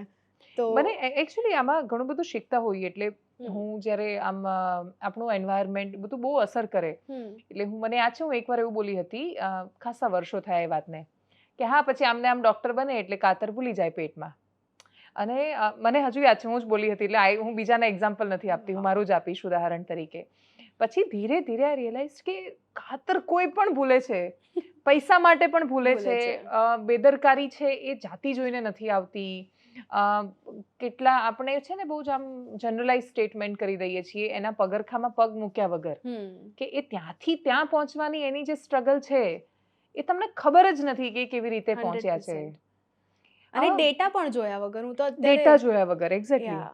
કેમ કે પરસેપ્શન બનાવવા માટે ડેટાની જરૂર નથી પડતી. એટલે હવા બનાવવી બહુ જ ઇઝી છે. અને જેટલા લોકોને તમે એજ્યુકેશન ના આપો કે જેટલા લોકોને તમે ડમ્પ કરીને રાખો એ એટલું જ સત્તાને એનું બેનિફિટ મળે છે. એટલે ટીના ડાબીને પ્રિલિમ્સમાં મળ્યું રિઝર્વેશન એ બહુ જ બધાને ચર્ચામાં આવે છે, પણ એ મેઇન્સમાં પહેલો નંબર આવ્યો. યસ, એ કોઈ નથી અને એનું પણ ક્યુમ્યુલેટિવ સ્કોર જુઓ તમે, એમાં પણ she was number 1 only with or without reservation. એ નંબર 1 હતી. યસ, તો આ બધી વાતો નથી. એટલે મને હું એવી હવે ઘણી બધી, એટલે મને દાહોદનો એક છોકરો મળ્યો હતો, સુક્રમ રાઠવા એનું નામ, અને એ છોકરો કશું જ નહીં એની પાસે, એનું એક ઝૂંપડું અને બહુ બધા ઢોર ચરાવવાના, મમ્મી પપ્પા મજૂરી અમદાવાદમાં કન્સ્ટ્રક્શન સાઇટ પર કડિયા મજૂરનું કામ કરે, અને છોકરાની પાસે મોબાઈલ આવ્યો, ઇન્ટરનેટ આવ્યો, યુટ્યુબ પર બધા વિડીયોઝ જોતા થયો, ભણતા થયો, અને આજે IIT ખડગપુરમાં છે. વાવ, જાતે એક્ઝામ પાસ કરીને. તો તમારે શિક્ષા કોચિંગ વગર કશું જ નહીં, દાહોદનું ગામડું. એટલે તમે વિચારો કે એવું કેમ માની લેવાનું તમારે કે ત્યારે છે તો ડંબ જ હશે, કે કંઈ જ નહીં આવડતું હોય. તો હું એવું માનું છું કે હવે મોબાઈલે બહુ બધું સારું પણ પહોંચાડ્યું છે, બધું ચેન્જ. અને આજે હું લાસ્ટ વીક પાટણમાં અમે હતા 15th ઓગસ્ટ, અને ત્યાં બધી જે નાના છોકરાઓ હતા એ લોકો ફેમિલી વાળાઓને બધાને લઈને, અને એ લોકો ડાન્સ કરતા હતા. મેં કીધું ક્યાં શીખ્યું, કે ક્લાસીસ હશે કે ટીચર શીખવાડતા હોય છે. બધા છોકરાઓ યુટ્યુબ ઉપર ડાન્સ કરતા શીખ્યું, બધા છોકરાઓ યુટ્યુબ ઉપર ડ્રામા આખું સ્કિટ કર્યું એ લોકોએ, ઇન્ડિપેન્ડન્સ ડે ઉપર ભગતસિંહની સ્ટોરી કહેતા, અને એ બધી વસ્તુ એ લોકોએ ઓનલાઈન યુટ્યુબ ઉપર શીખી છે. તો જે લોકોને શીખવું છે એ બહુ જ પોઝિટિવલી આજે તમે 80-90 યર્સના લોકોને પણ જોશો કે એ લોકો રેસીપી ઓનલાઈન, હવે તો ઓનલાઈન બનાવીને કોન્ટેન્ટ નાખે છે. અને હું તો બધા યંગસ્ટર્સને કહું છું કે હવે તમે કોન્ટેન્ટ નાખવાનું પણ શરૂ કરો, કેમ કે આટલી બધી વસ્તુ કરતા જ હોય છે. જેમ કે અમે અમારા જે ડીજી સાથીસ છે એમના માટે ફ્રી પોડકાસ્ટ કોર્સ પણ અમે એકના જોડે પાર્ટનરશિપ કરીને લાયા છે, કે તમે તમારા જ ગામમાં પોડકાસ્ટ બનાવો. અને ત્યાં બહુ પોટેન્શિયલ છે, ઘણું બધું પોટેન્શિયલ છે, કેમ કે એ કોન્વર્ઝેશન બહાર જ નથી આવતી, કે આજે બોમ્બે, દિલ્હી, બેંગ્લોરના છોકરાઓ અને છોકરીઓ જ પોડકાસ્ટ કરતા હોય છે, તો એ એમની જ દુનિયાની વાતો હોય છે, એમની જ વાતો હોય છે. તો જે આપણા ગ્રામ્ય સ્તરની જે વાતો હોય છે એ તો કોઈ ડિસ્કશનમાં ઓડિયન્સ પણ નથી મળતું એ વસ્તુને. અરે ઇવન ત્યાંની રેસિપીઝ નથી મળતી. તમે સમજો, હું હમણાં થવા ગઈ હતી નેત્રંગ, નર્મદા ભરૂચનું એક ગામ સાવ અંતર, ત્યાં 3000 છોકરા છોકરીઓ ત્યાં ભણે છે, ગાંધીયન સંસ્થા છે. ત્યાં જઈને મને એવું થયું કે અહીંયા આટલા બધા માણસો આ રીતે એક સાથે, એ બધી ઉર્જા ભેગી થાય, 3000 લોકો. તો હું ત્યાં ધ્વજવંદન માટે ગઈ હતી, પણ પછી એ લોકોના રસોડામાં ગઈને પછી મેં માંડા નામની રેસીપી જાણી. એટલે માંડા એક અલગ જ રેસીપી છે. એ મોમોઝ કે ડોસા ને બધું ભેગું કરીએ તો એક ચોખાની બને છે. મેં ક્યારેય નામ નહોતું સાંભળ્યું, મને એના વિશે ખબર નહોતી. એને રિયલાઇઝ કે કેટલું બધું પડેલું છે આપણે ત્યાં, જે કોઈ જાણતું જ નથી. સ્ટોરીઝ, ફોક સ્ટોરીઝ આપણી જે આપણા દાદી નાની એ લોકો કહેતા હતા. હવે તમે ઇમેજિન તમારા છોકરાને સ્ટોરીઝ રાત્રે સુવડાવવા માટે ક્યાંથી લાવશો તમે? એટલે મોબાઈલ પકડાઈ દઈએ કે તમે આ કાર્ટૂન જોતા જોતા સૂઈ જાઓ, કેમ કે સ્ટોરીઝ જતી રહી છે, મ્યુઝિક ધીરે ધીરે લુપ્ત થાય છે, અને કેટલી બધી વસ્તુઓ છે જે, અને આ 80% ઓફ ઇન્ડિયા છે, આ 70% ઇન્ડિયા છે. તો હમણાં જેમ કે અમે ઘણી બધી ચેનલ્સ ડિસ્કવર કરી છે, જે અમે શેર કરતા હોઈએ છીએ અમારા કમ્યુનિટીમાં, જે ખેતીવાડી રિલેટેડ ઇનોવેશન અને એ બધી વસ્તુઓ શીખવાડે છે વિડીયોઝ. યસ, તો કે આ બીમારી થઈ હોય તો આ કરવાનું, આ બીમારી થઈ હોય, આવું દેખાતું હોય તો આનું મતલબ આ છે, આટલું પેસ્ટિસાઇડ વધારી દો, આટલું હર્બિસાઇડ ઓછું કરી દો. એ રીતે પણ બધું હવે ઓનલાઈન શીખવાડવાનું ચાલુ કર્યું છે. તો એવું છે કે તમે ત્યાંથી હવે વાતો હવે નોર્મલાઇઝ થવી જોઈએ, અને એ જેટલું બહાર આવી શકે એટલું હવે, કેમ કે ઇટ્સ અબાઉટ ટાઈમ નાઉ કે સોશિયલ મીડિયા હજી સુધી રૂરલમાં તમે જો તો એ કન્ઝ્યુમર્સ હતા, પણ now they are becoming creators also. તો વસ્તુઓનો પણ અમે એવું જ કહીએ છીએ કે ઇન્ડિયા એક્શન પ્રોજેક્ટ જ્યારે સ્ટાર્ટ કર્યું હતું એનું મેઇન મોટો એ જ હતું કે ગ્રામ્ય વિસ્તારમાં કન્ઝ્યુમ તો કરો છો, અને it's a huge consumer market, but now start building from villages. અને એટલા હમણાં યુટ્યુબની ક્રિએટર્સ મીટ હતી, તો સંકેત ત્યાં ગયો હતો, એટલે એને આવીને મને સ્ટોરીઝ કહી ને, એમાં તો એકદમ સરસ કોઈ ગામડાના આવેલા બેન છે જેમને કેટલા લાખોમાં ફોલોઅર્સ છે, અને સરસ સરસ રેસિપીઝ બનાવે છે, વ્લોગિંગ પણ કરે છે, ઘણું બધું છે કે બહુ કામ આવી શકે, અને એના માટે કોઈ બહુ મોટું સેટઅપ નથી જોતું, તમને મોબાઈલ ફોન જ જોઈએ, તમને મોબાઈલ માઇક સિમ્પલ, અને એ પણ તમારું કોઈ 10-12 હજારનો મોબાઈલ ફોન તમને જોઈએ, અને એમાંથી માઇક પણ ના જોઈએ સ્ટાર્ટ કરવા માટે, તો તમને you just need one mobile phone and that's it. અને હવે બધું બહુ સસ્તું પણ મળે છે. યસ, એટલે તમને 10-12 હજારમાં તો સારું ઓપ્પો અને એવા બધા કેમેરા વાળા ફોન્સ મળી જાય છે.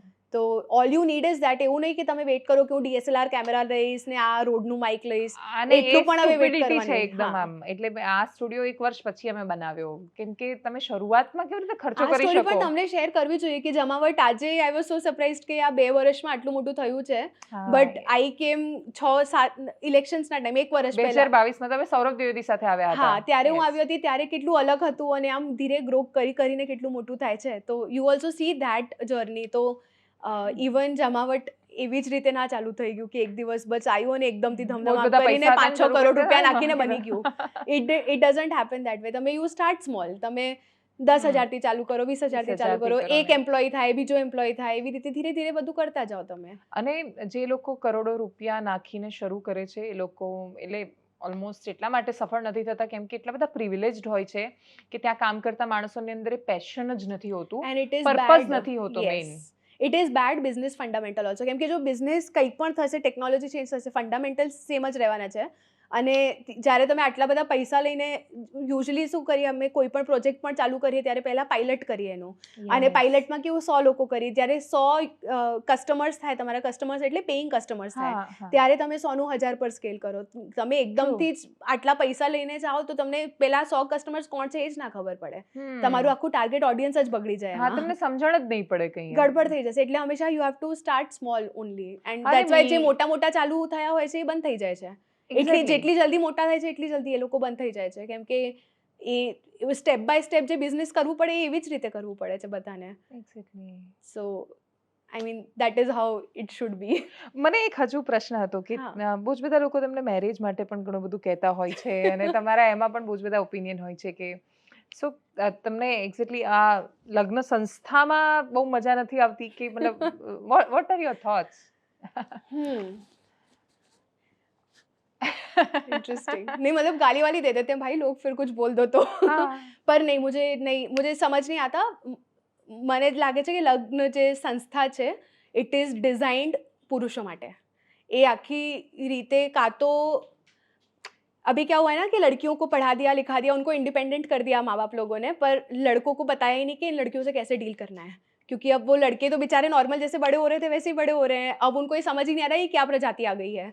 तो अब वो उनको गोल्ड डिगर बोल देंगे, वो उनको बोल देंगे कि बहुत फेमिनिस्ट टाइप है. मतलब એ પણ એક ગાર્ડની જેમ હવે યુઝ કરે છે કે બહુ જ ફેમિનિસ્ટ ટાઈપ છે. એટલે vote do you even mean feminist type છે. પણ એમને એવું લાગે છે કે બહુ જ ઓપિનિયેટેડ છોકરી હશે તો ઘરમાં બબાલ થશે. આ રીતે પણ લોકો વાતો કરતા જ હોય છે. તો મને એવું લાગે છે કે આખું જે સંસ્થા છે, and I am not against marriages for sure, પણ मैं तो बहुत खुश हूँ बिना शादी के. मतलब ऐसा लाइफ में ઘણા લોકો છે ને લગ્નમાં એવું સોચતા હોય છે કે કંઈક મારામાં કમી છે એ પૂરું કરશે સામેવાળું, પણ મને મારું લાગે છે કે મારી લાઈફ બહુ જ ફૂલ છે અત્યારે. અને it may change in future, it might not change in future, but there is nothing that I look for another person's input in. એવું કે મારા ફ્રેન્ડ્સનું સર્કલ સારું છે, પેરેન્ટ્સનું સર્કલ સારું છે, પ્રોફેશનલ સર્કલ સારું છે, તો એ સિવાય એવું શું છે જે મને મેરેજમાં મળી શકે જે ઓલરેડી નથી મળતું. તો એ કોઈ દિવસ મને ખબર પડે તો કદાચ maybe then I will explore it.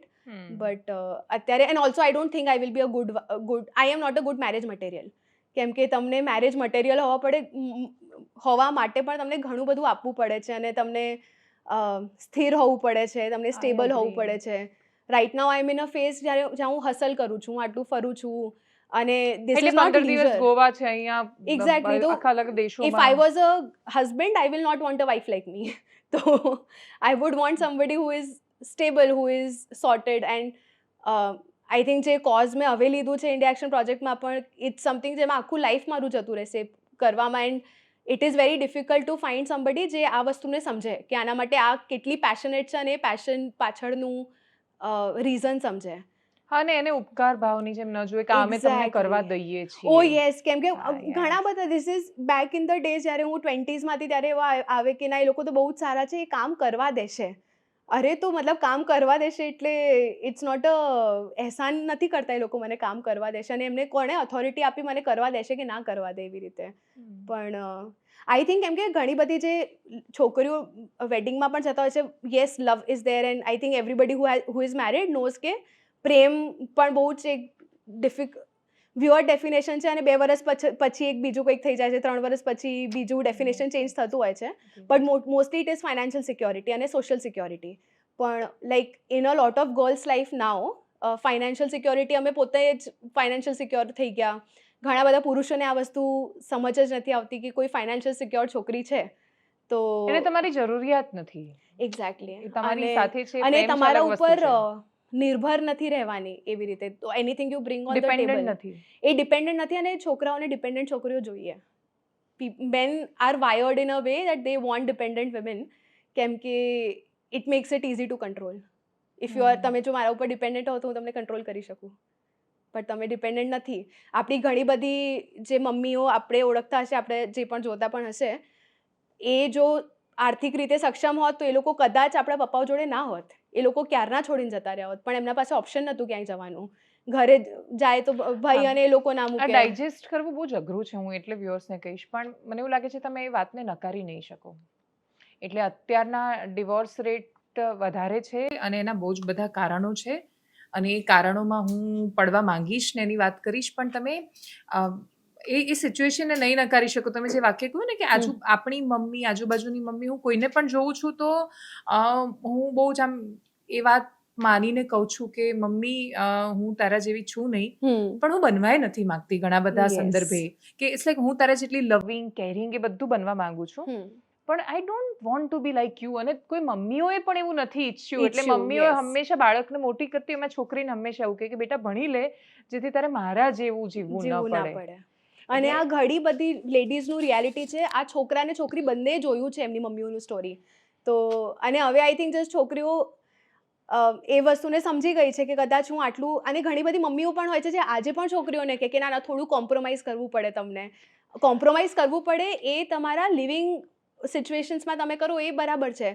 કોઈ તમને લાફો મારે એમાં કોમ્પ્રોમાઇઝ ના કરવું હોય. એમાં there is no middle way to that કે ના છોકરાઓ છે તો થઈ જ જાય. This is not normal. અને ત્યારે નોર્મલ હતું કેમ કે I would say so many women મારા ફેમિલીમાં જ મેં જોયા છે કે કદાચ છોડીને પાછા ના જઈ શકે કેમ કે એમના ભાઈ અને ભાભી એમને ના એક્સેપ્ટ કરે. કદાચ એમના ઘરે એટલા પૈસા જ નહોતા કે છોકરી પાછી આવે તો એને કેવી રીતે રાખીએ આપણે. તો એ નહોતું ત્યારે એમના પાસે. પણ હવે ખાસું બદલાઈ નથી રહ્યું. એટલે બહુ જ બદલાઈ ગયું છે. કેમ કે આઈ એમ મેરીડ, મારો એક છોકરો છે, એટલે હું ખાસી બધી, એટલે ઓલમોસ્ટ 90% વાતોમાં સહમતિ સાથે મને એવું લાગી રહ્યું છે કે ઘણું બધું બહુ પોઝિટિવ પણ થઈ રહ્યું છે. કે ધીરે ધીરે બધાને સમજાઈ રહ્યું છે કે અત્યાર સુધી બહુ એક્સપ્લોઇટેશન થયું છે અને હવે એમાંથી બહાર આવવું પડશે, નહીં તો આખી આ સિસ્ટમ કોલેપ્સ થઈ જશે. 100%. અને છોકરીઓને પણ હું ઘણું બધું એવું જોઉં છું કે so I was talking to male friends. મારા જે મેલ ફ્રેન્ડ્સ છે એમના જોડે પણ વાત કરું કે એમને કેમ ઇરિટેશન થાય છે ફેમિનિસ્ટ ટાઈપ છોકરીઓથી. કેમ કે હા, એક બધું સૂડો ઘૂસી ગયું છે ને. સૂડો ઘૂસી ગયું છે અને ઘણા બધા લોકો બહુ જ એક્સેસ કરી દે છે કે તમે સક્ષમ થયા છો એઝ અ વુમેન, તો એમાં તમે સમાજ ઉપર અહેસાન નથી કર્યું. તમે સક્ષમ થયા છો, તમારા જે તમને પોટેન્શિયલ આપ્યું, જે હતું તમને પ્લેટફોર્મ આપ્યું અને તમે તમારું પોટેન્શિયલ અચીવ કર્યું. તો ઘણા બધા લોકો એ પણ જતાવતા બહુ હોય છે કે જો હું તો સક્ષમ છું, હું આ છું, હું તે છું. તો એનાથી પણ family, because family as a system works in a very different way. તો તમને જે ફેમિલી બનાવી હોય તો એમાં તમને, કેમ કે છોકરાઓ જ્યારે અચીવ કરે ત્યારે એ લોકો અહેસાન ના બતાવી શકે. એમના માટે તો તમને કરવું છે ને, આ તો તમારું કામ છે. હા, તો એ બિચારા એને અહેસાન ના બતાવી શકે, પણ છોકરીઓ એ વસ્તુને બહુ અહેસાન કરીને બતાવે. તો આઈ થિંક જે શેર્ડ રિસ્પોન્સિબિલિટી હોવી જોઈએ, શેર્ડ ઇક્વિટી હોવી જોઈએ.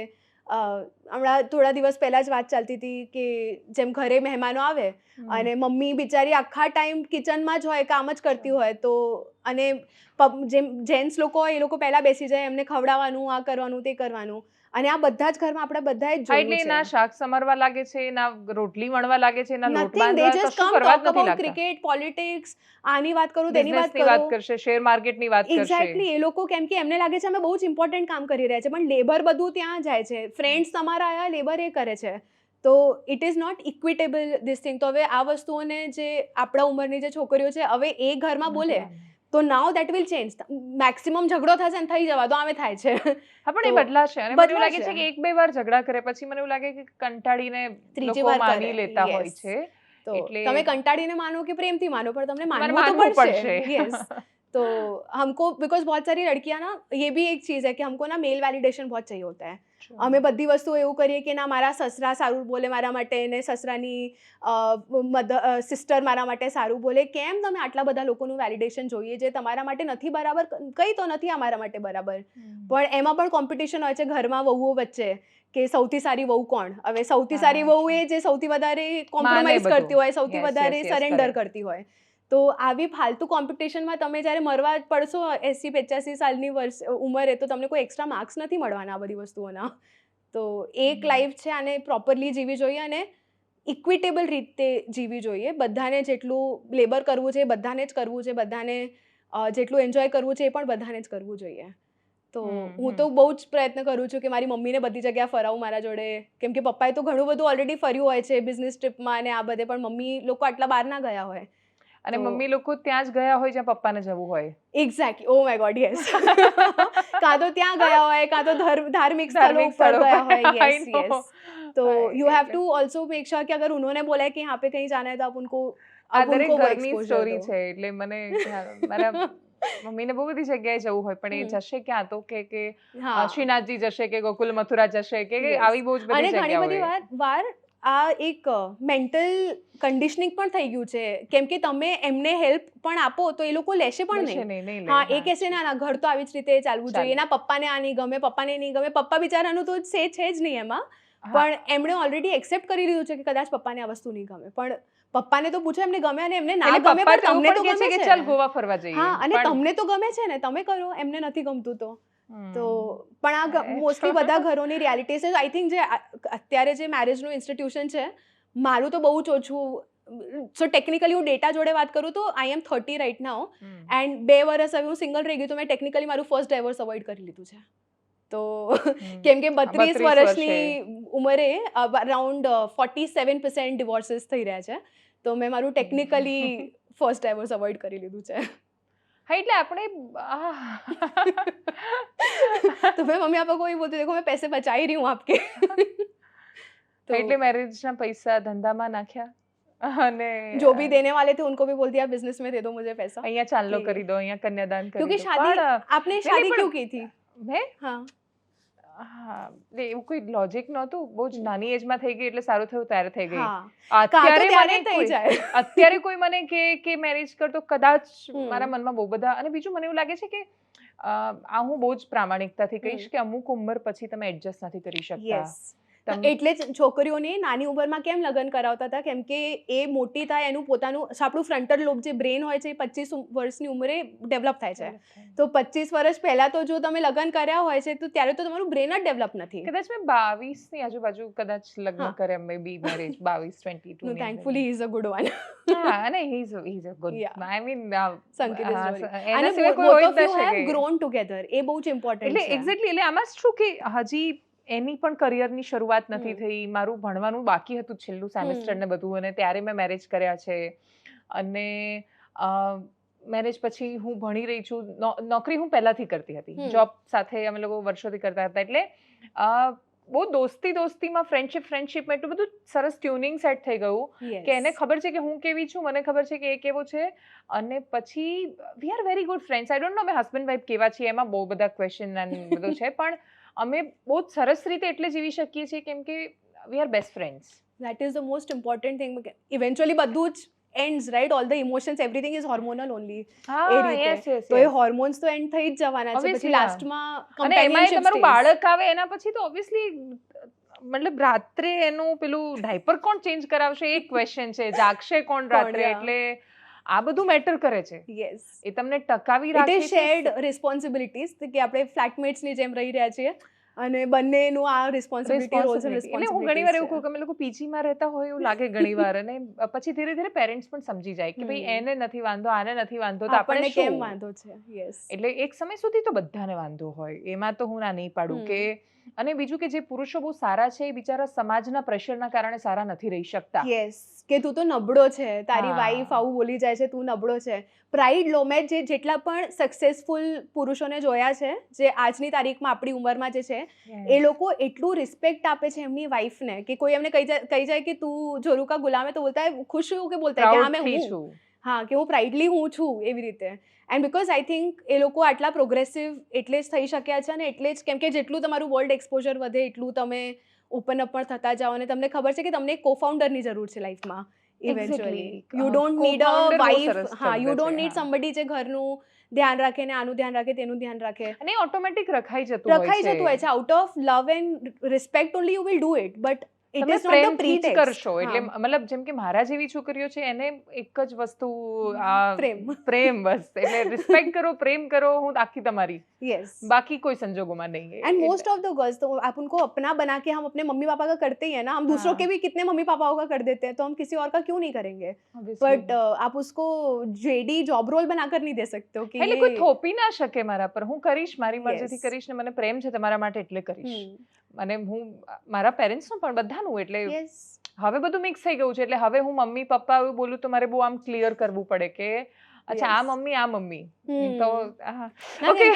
બિઝનેસમાં પણ જે રીતે આપણે કોમ્પ્રોમાઇઝ કરતા જ હોઈએ છીએ, Yes. કોન્સ્ટન્ટલી કરતા હોઈએ છીએ કે આજે it's a good day, tomorrow is not a good day, day after will be very good day. તો એ રીતે you keep compromising in business also, then why not in families. But compromise અને exploitation બંનેમાં બહુ difference હોય છે. અને બહુ પાતળી ભેદરેખા અને છે. ડિવોર્સને હવે આટલું તો ટેબુ રાખવા જેવું પણ મને નથી લાગતું, કે ઘણા બધા લોકો એટલે જ લગ્નમાં છે કેમ કે એ લોકોએ લગ્ન કર્યા છે અને આટલું બધું ફેમિલી પ્રેશર છે, but they are extremely unhappy people. તો જો તમે પ્રેમથી, અત્યારે મારી એક ફ્રેન્ડ છે ગોવામાં, જેમનું ડિવોર્સ થાય છે, અને I posted also about them. It is such a happy divorce કે બંને ખૂબ જ રિસ્પેક્ટ જોડે અને ખૂબ જ શું કહીએ આપણે અન્ડરસ્ટેન્ડિંગ જોડે જે ડિવોર્સ કર્યું છે, કે બધા જ ફ્રેન્ડ્સ અને ફેમિલીને બોલાયું, બધાને કીધું કે અમે આવું કરવા જઈ રહ્યા છીએ. The women is not working, she left her job. તો હસબન્ડ આટલું જ માંગ્યા વગર એને કીધું હું કંઈ જ માંગવાની નથી, તને જે લાગે કે મને આપવું જોઈએ આપજે. And the husband is giving so much that it is very surprising for everyone. તો ડિવોર્સ પહેલા, and they are doing it very nicely. એટલે I am not promoting divorce. હા, we are not promoting divorce. Yes, we are just saying કે જો કરે તો આમ તમારો છોકરો આવીને કે છોકરી આવીને કે, તો એમાં બે લોકોને અનહેપી રાખવાની જબરદસ્તી જરૂર હવે હોય એવી નથી. એની બાળકો પર તમે સતત ઝઘડતા હો, એ બાળકો પર બહુ ખરાબ અસર થાય. ઇનફેક્ટ મેં એક રિસર્ચ વાંચ્યું હતું જેમાં લખ્યું હતું કે જ્યારે ડિવોર્સ થવાનું હોય છે, કે મમ્મી પપ્પાનું નથી બનતું, બાળક from the age of 4 the child knows કે મમ્મી પપ્પા સાથે નથી રહેવાના, કે એમનું શું ડાયનામિક્સ છે. પેરેન્ટ્સને એવું લાગે છે કે અમે છૂટાછેડા થશું તો ઘર તૂટશે અને બાળક ઉપર ખરાબ અસર પડશે. ઇનફેક્ટ તમે જ્યારે સાથે રહો છો અને ખરાબ રિલેશનશિપમાં હો છો ત્યારે એનું વધારે ખરાબ અસર પડે છે બાળક ઉપર. મારો છોકરો ખાલી 3 વર્ષનો છે, અને મારે જો અમે હાઈએસ્ટ કન્વર્ઝેશન ગાડીમાં થાય અમારે, અને ગાડીમાં જો કન્વર્ઝેશન થાય તો ગાડીમાં એકલા જ છીએ, કોઈ ચિંતા નથી, એટલે અવાજ ઊંચો થાય. તો હવે એને ખબર છે, એટલે અમે ગાડીમાં નોર્મલ વાત કરવાની પણ આમ શરૂઆત કરીએ ને, જ્યારથી વાત શરૂ થાય એટલે હેતાળ થાવીને બંનેના આમ મોઢા પર હાથ, મમ્મી પપ્પા ગાડીમાં વાતો નહીં કરવાની, ઘરે જઈને વાત કરો, ઘરે જઈને કરો, ગાડીમાં નહીં, ગાડીમાં વાત નહીં કરો, વાત જ ન કરવા દે. બહુ જ પરસેપ્ટિવ છે, અને આજના છોકરાઓ તો બહુ જ પરસેપ્ટિવ છે. જે નાના બાળકો છે, they are very intelligent, very smart. તો આપ ઉનકા બહાના બના કે बिना बात के दुखी मत रहो. इतना सा जीवन है, अभी तो कोविड ने तो सिखा भी दिया हमको कि मतलब क्यारेक पण कुछ भी हो जाएगा अपना, तो अभी इतना सा टाइम है तो अच्छे से जियो, मजे में जियो, दुखी मत करो किसी को. ઓકે, મને છેલ્લે એક બે વસ્તુ ખાસ, જે તમે ગોલ્ડ ડિગર શબ્દ વાપરો એના પરથી જે સમજવી છે કે તમે ઓલમોસ્ટ બધી ક્લાસની મહિલાઓને સતત મળતા હોવ છો, એટલે super rich, middle class, lower middle class, જે લોકો હજી થોડી નોર્મલ અવસ્થામાં છે, બધાને, રૂરલ, અર્બન. તો એક જે મને સમસ્યા દેખાઈ રહી છે કે છોકરી છે ને એ આમ રાહ જુએ છે કે એક સપનાનો રાજકુમાર આવશે ને પછી એને શોપિંગ કરાવશે ને એને બહુ બધા પૈસાનું બધું લઈ આપશે, બહુ જ બધું બહુ બધી શરતો મૂકે છે, મને આ જોઈએ, આટલું જોઈએ. એટલે મેં જોયું કે એવા બહુ બધા સોશિયલ ઇસ્યુ સામે આવી રહ્યા છે કે મોબાઈલ ન લઈ આપ્યો એમાં સગાઈ તૂટી ગઈ, આ મોબાઈલ કેમ લઈ આપ્યો, આ કેમ નહીં. એટલે હવે છોકરી પોતે ના આર્થિક રીતે સક્ષમ છે, ઇવન એનું પોતાનું ફિનાન્શિયલ બેકગ્રાઉન્ડ એવું નથી કે એવા એ કમ્ફર્ટ ઝોનમાં છે કે આઈફોન જ વાપરતી હોય, પણ જ્યારે એની સગાઈ થઈ જાય એટલે એની એક્સપેક્ટેશન એવી વધી જાય કે નહીં તારે મને આઈફોન લઈ આપવાનો, નહીં તો હું આ કરીશ. તો આ જે સમસ્યાઓ છે બધે જ છે, કે मतलब આનું શું છે ચિત્ર, તમને શું દેખાઈ રહ્યું છે? इट इज एवरी, आपको सपने का राजकुमार चाहिए तो आप भी तो सपने की राजकुमारी बनो ना. तो सबसे पहली बात तो ये भी है, ये लड़कों के लिए भी ट्रू है कि उनको लंबी ऐसी लड़की चाहिए, सब कुछ करके. तो आप खुद को भी देखो कि आप कैसे दिख रहे हो, या आप कैसे कितना कमाते हो, क्या आपके करियर में है. પણ આને ટોક્સિક ફેમિનિઝમ કહેવાય કે તમે ફેમિનિઝમને તમારા એડવાન્ટેજ માટે તમે યુઝ કરી રહ્યા છો અને it is just wrong. Man છોકરો હોય કે છોકરી હોય, આ જસ્ટ ગલત છે કે તમારા શોખ પૂરા કરવા માટે આઉટ ઓફ લવ કોઈ કરે, રિસ્પેક્ટ કોઈ કરે, એક બીજી વાત છે, પણ તમે એઝ અ ડિમાન્ડ એ વસ્તુને કરો તો એ वो फिर पापा की परिवार वाली बात हो गई, वो बाप की बेटी वाली बात नहीं है. तो आपको बाप की बेटी बनना है और ડિગ્નિટી હોવી જોઈએ. તમે જે પણ રિલેશનશિપમાં જાઓ છો, તમે નથી રિલેશનશિપમાં તો પણ તમારી એક પોતાની એક અસ્મિતા હોવી જોઈએ, પોતાની ડિગ્નિટી હોવી જોઈએ. અને gold digger is a very real phenomena. Yes, જેમ કે ડિવોર્સ પણ થતા હોય છે, તમે અનરીઝનેબલ એક્સપેક્ટેશન્સ જોતા હો છો. અરે હમણાં જ જજે કહું 6.5 લાખ મહિનાના માંગ્યા છે. મારા એક ફ્રેન્ડનું ડિવોર્સ થયું. હી ઇઝ અ સ્ટાર્ટઅપ ફાઉન્ડર અને વોટ એવર જેટલું આજ સુધીમાં એને કમાયું હતું, he is about 32-33 year old, એને જેટલું કમાયું હતું એ બધું આપી દીધું એ વાઇફને જે ઓલરેડી કમાવે છે. તો તમે આ લીગલ સિસ્ટમને પણ મિસયુઝ કરી રહ્યા છો. તમે બધી જ મહિલાઓ માટે આ વસ્તુને બગાડી રહ્યા છો. કેમ કે પછી બધી જ મહિલાઓને લોકો એ જ રીતે જોવાનું શરૂ કરી દે છે. કેમ કે પ્રી નપિટલ અને એ બધું આપણા ઇન્ડિયામાં લીગલ નથી. It is not enforceable also. તો બધી જ છોકરીઓને બધા પછી ગોલ્ડ ડિગર કહેવા લાગે છે. પછી એક્સપેક્ટેશન કરવું ઇઝ ઓલ્સો નોટ રોંગ કે કોઈ હોમમેકર છે અને એ જેટલા વેલ્યુનું પણ કામ કરતી હોય છે અને જો એ બહાર એટલું કામ કરે તો કેટલું કમાવી શકે. So it is fair to expect also કે તમે મને બહુ જ ખરાબ રીતે ના રાખો, કેમ કે મેં પણ મારું કરિયર છોડ્યું છે તમારા માટે અને ઘર ચલાવવા માટે બંનેનું જોબ રોલ આટલું છે. પણ કેમ કે ઘણા બધા લોકોને યુ વિલ સી કે એ લોકો એમની વાઈફને એટલી બધી વસ્તુ એટલે જ અપાવતા હોય છે કેમ કે બીજી બધી વસ્તુ એ ત્યાં સુધી એમની નજર ના જાય. તો એ પણ પૈસાને યુઝ કરતા હોય છે અને બંનેને એ પાર્ટીમાં ખબર હોય છે કે કોણ શું કરી રહ્યું છે. અને વાઈફને પણ એવું છે કે મારું જ્યાર સુધી મારી દેખરેખ થાય છે અને મારા શોખ પૂરા થાય છે ત્યાર સુધી તમને બહાર જે કરવું એ કરો. તો they use money also for that also. I know many, not many but like 3-4 such people as well. તો એ પણ રીતે યુઝ કરતા હોય છે. પણ આઈ થિંક પૈસો મોઢું બંધ રખાવે છે. યસ. અને હા, ઇટ્સ નોટ રાઈટ. પણ હવે એક આખી બ્રીડ આવી ગઈ છે પુરુષોની જે પણ છોકરીઓ જોડે એટલે લગ્ન કરવા માંગે છે કેમ કે પૈસા દેખાય છે. તમારી માટે તો આવતા હશે ને કેટલા બધા લોકો તો કે સરસ લાગે છે, પૈસા કમાય છે, તો હા તો તું કઈ શેમ કરીશ. ના તમે પૈસા કમાવતા છો, તમારા પૈસા પણ જોઈને હવે પુરુષો પણ ઘણા બધા એવા આવે છે. મારી એક ફ્રેન્ડ છે, she is very very successful, very rich, 1000 કરોડની company and she can't find somebody because હવે એની ભૂલ એ છે કે એને 1000 કરોડની કંપની બનાવી લીધી છે.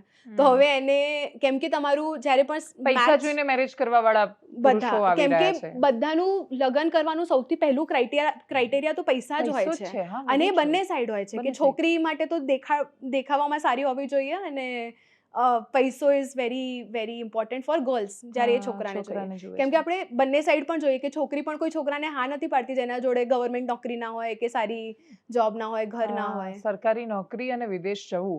પણ આઈ ઓલ્સો સી કે marriage is a partnership only અને હું પાર્ટનરશિપ એવા જોડે જ કરું જે ઇક્વલ હોય. તો અનઇક્વલ જોડે તો ના જ પાર્ટનરશિપ કરાય ને. નહીં તો જેમ કે આપણે એક મીડિયા ચેનલની વાત કરીએ, હવે એ લોકો આટલી મોટી મીડિયા કંપની છે કે આ જમાવટને ખાઈ જશે એ લોકો એવી રીતે. So it has to be an equal or you don't do it at all. કેમ કે આજની તારીખમાં એવું કંઈ જ નથી જે તમને નથી મળી રહ્યું if you are not married. So unless you want to have children, હવે એ પણ તમને એના માટે પણ લગ્ન કરવાની જરૂર નથી, તમને બાળકો કરવા હોય એમાં પણ સાયન્સ આવી ગયું છે આટલું. So I have friends who have gone for IVF and they have also had children. So you can adopt so many children. You can do. So there is nothing for women and man also. But great institution if it works for you. But ખાલી social પ્રેશરમાં લગ્ન કરવું is not right. અને આ રીતે business deal કરતા હો તમે પૈસા જોઈને, મોબાઈલ જોઈને કે આ અપાવશે કે તે અપાવશે, ઇટ્સ જસ્ટ ફંડામેન્ટલી રોંગ. તમારું બેઝ જ ગલત છે. હા, અને એ ઓલમોસ્ટ એવું થઈ રહ્યું છે. બહુ બધા એકચ્યુઅલી આપણી હિપોક્રેસી હશે જો આપણે સ્વીકારતા નથી કે આપણે મેરેજને ખરેખર બિઝનેસ ડીલ બનાવી દીધી છે. અને બટ ઇટ વોઝ ઓલ્સો હમેશા से वो बिजनेस डील ही तो थी. हाँ, पहला राजाओं वैसे तो करते थे, पॉलिटिकल डील होती थी या बिजनेस डील होती थी. शादी तो अभी कुछ ही सालों पहले तो शुरू हुई है ना शादी.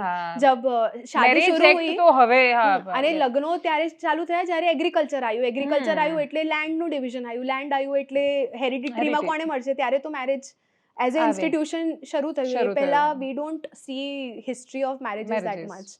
એ આપણા મિથોલોજીમાં હવે આપણે સ્ટોરી પણ એ પણ હવે લખી છે. આપણું કાસ્ટ સિસ્ટમ ને કેપિટલિઝમ એ બધું ડેવલપ થયું એ પછી સ્ટોરીઝ લખાઈ. વાત સાચી. યસ. તો marriage was always business deal. તો એ કરો તો પણ ઓનેસ્ટલી સ્વીકારીને કરો કે this is a business deal, અને એમાં પ્રેમ હશે તો સારું છે, નહીં હોય તો એ ચાલી જશે, બિઝનેસ ડીલ છે તો એટલું કાં તો એવું એક્સેપ્ટ કરી લો કે આવું જ છે. અને જો પ્રેમ કરીને કરો છો તો then don't look for all this things. હું જ્યારે આ બધું સાંભળું ને તો I always feel I am very fortunate. Very lucky કે સહી ટાઈમ પે હો ગયા આપકા. ઓકે, મને એકદમ શરૂઆતમાં વાત કરવી હતી પણ આ બધી વાતોમાં એટલી બધી મને મજા આવતી ગઈ કે મેં એ વાત સ્કીપ કરી, પણ મને એવું લાગે છે છેલ્લે કરી લઉં કે તમે બહુ જ બધા પોલિટિશિયન્સ સાથે કામ કરી રહ્યા છો. એમાં ઘણા બધા યંગ પોલિટિશિયન્સ છે, અક્રોસ ધી પાર્ટી લાઇન છે, જેની સાથે તમે ખાસો સમય કામ કર્યું અને હજી કરી રહ્યા છો, કે જેમાં ભાજપ, કોંગ્રેસ, આમ આદમી પાર્ટી ઓલમોસ્ટ બધા નેતા આવી ગયા. હા, કરતા હતા જ્યારે. તો તમે શું એનું લીધું આઉટકમ કે યંગ પોલિટિશિયન્સ હોય તો શું એની અંદર કોઈ ફરક છે જે જૂના ટ્રેડિશનલ પોલિટિશિયન કરતા, કે એવું નથી?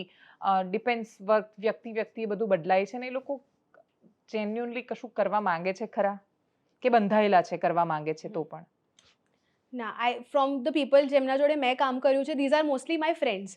એમ કાં તો ફ્રેન્ડ્સ હતા કે ફેમિલી રિલેટિવ્સ હતા. મેં એમને કીધું કે આનું હેન્ડલ કરે છે તો અમારું પણ માર્કેટિંગ કરી દે, અમારું પણ કમ્યુનિકેશન કરી દે. તો બધા જોડે આ રીતે કામ કરવાનું જ્યારે શરૂ થયું, અને પછી તમે બહુ જ ક્લોઝલી સિસ્ટમને પણ ઓબ્ઝર્વ કરો છો.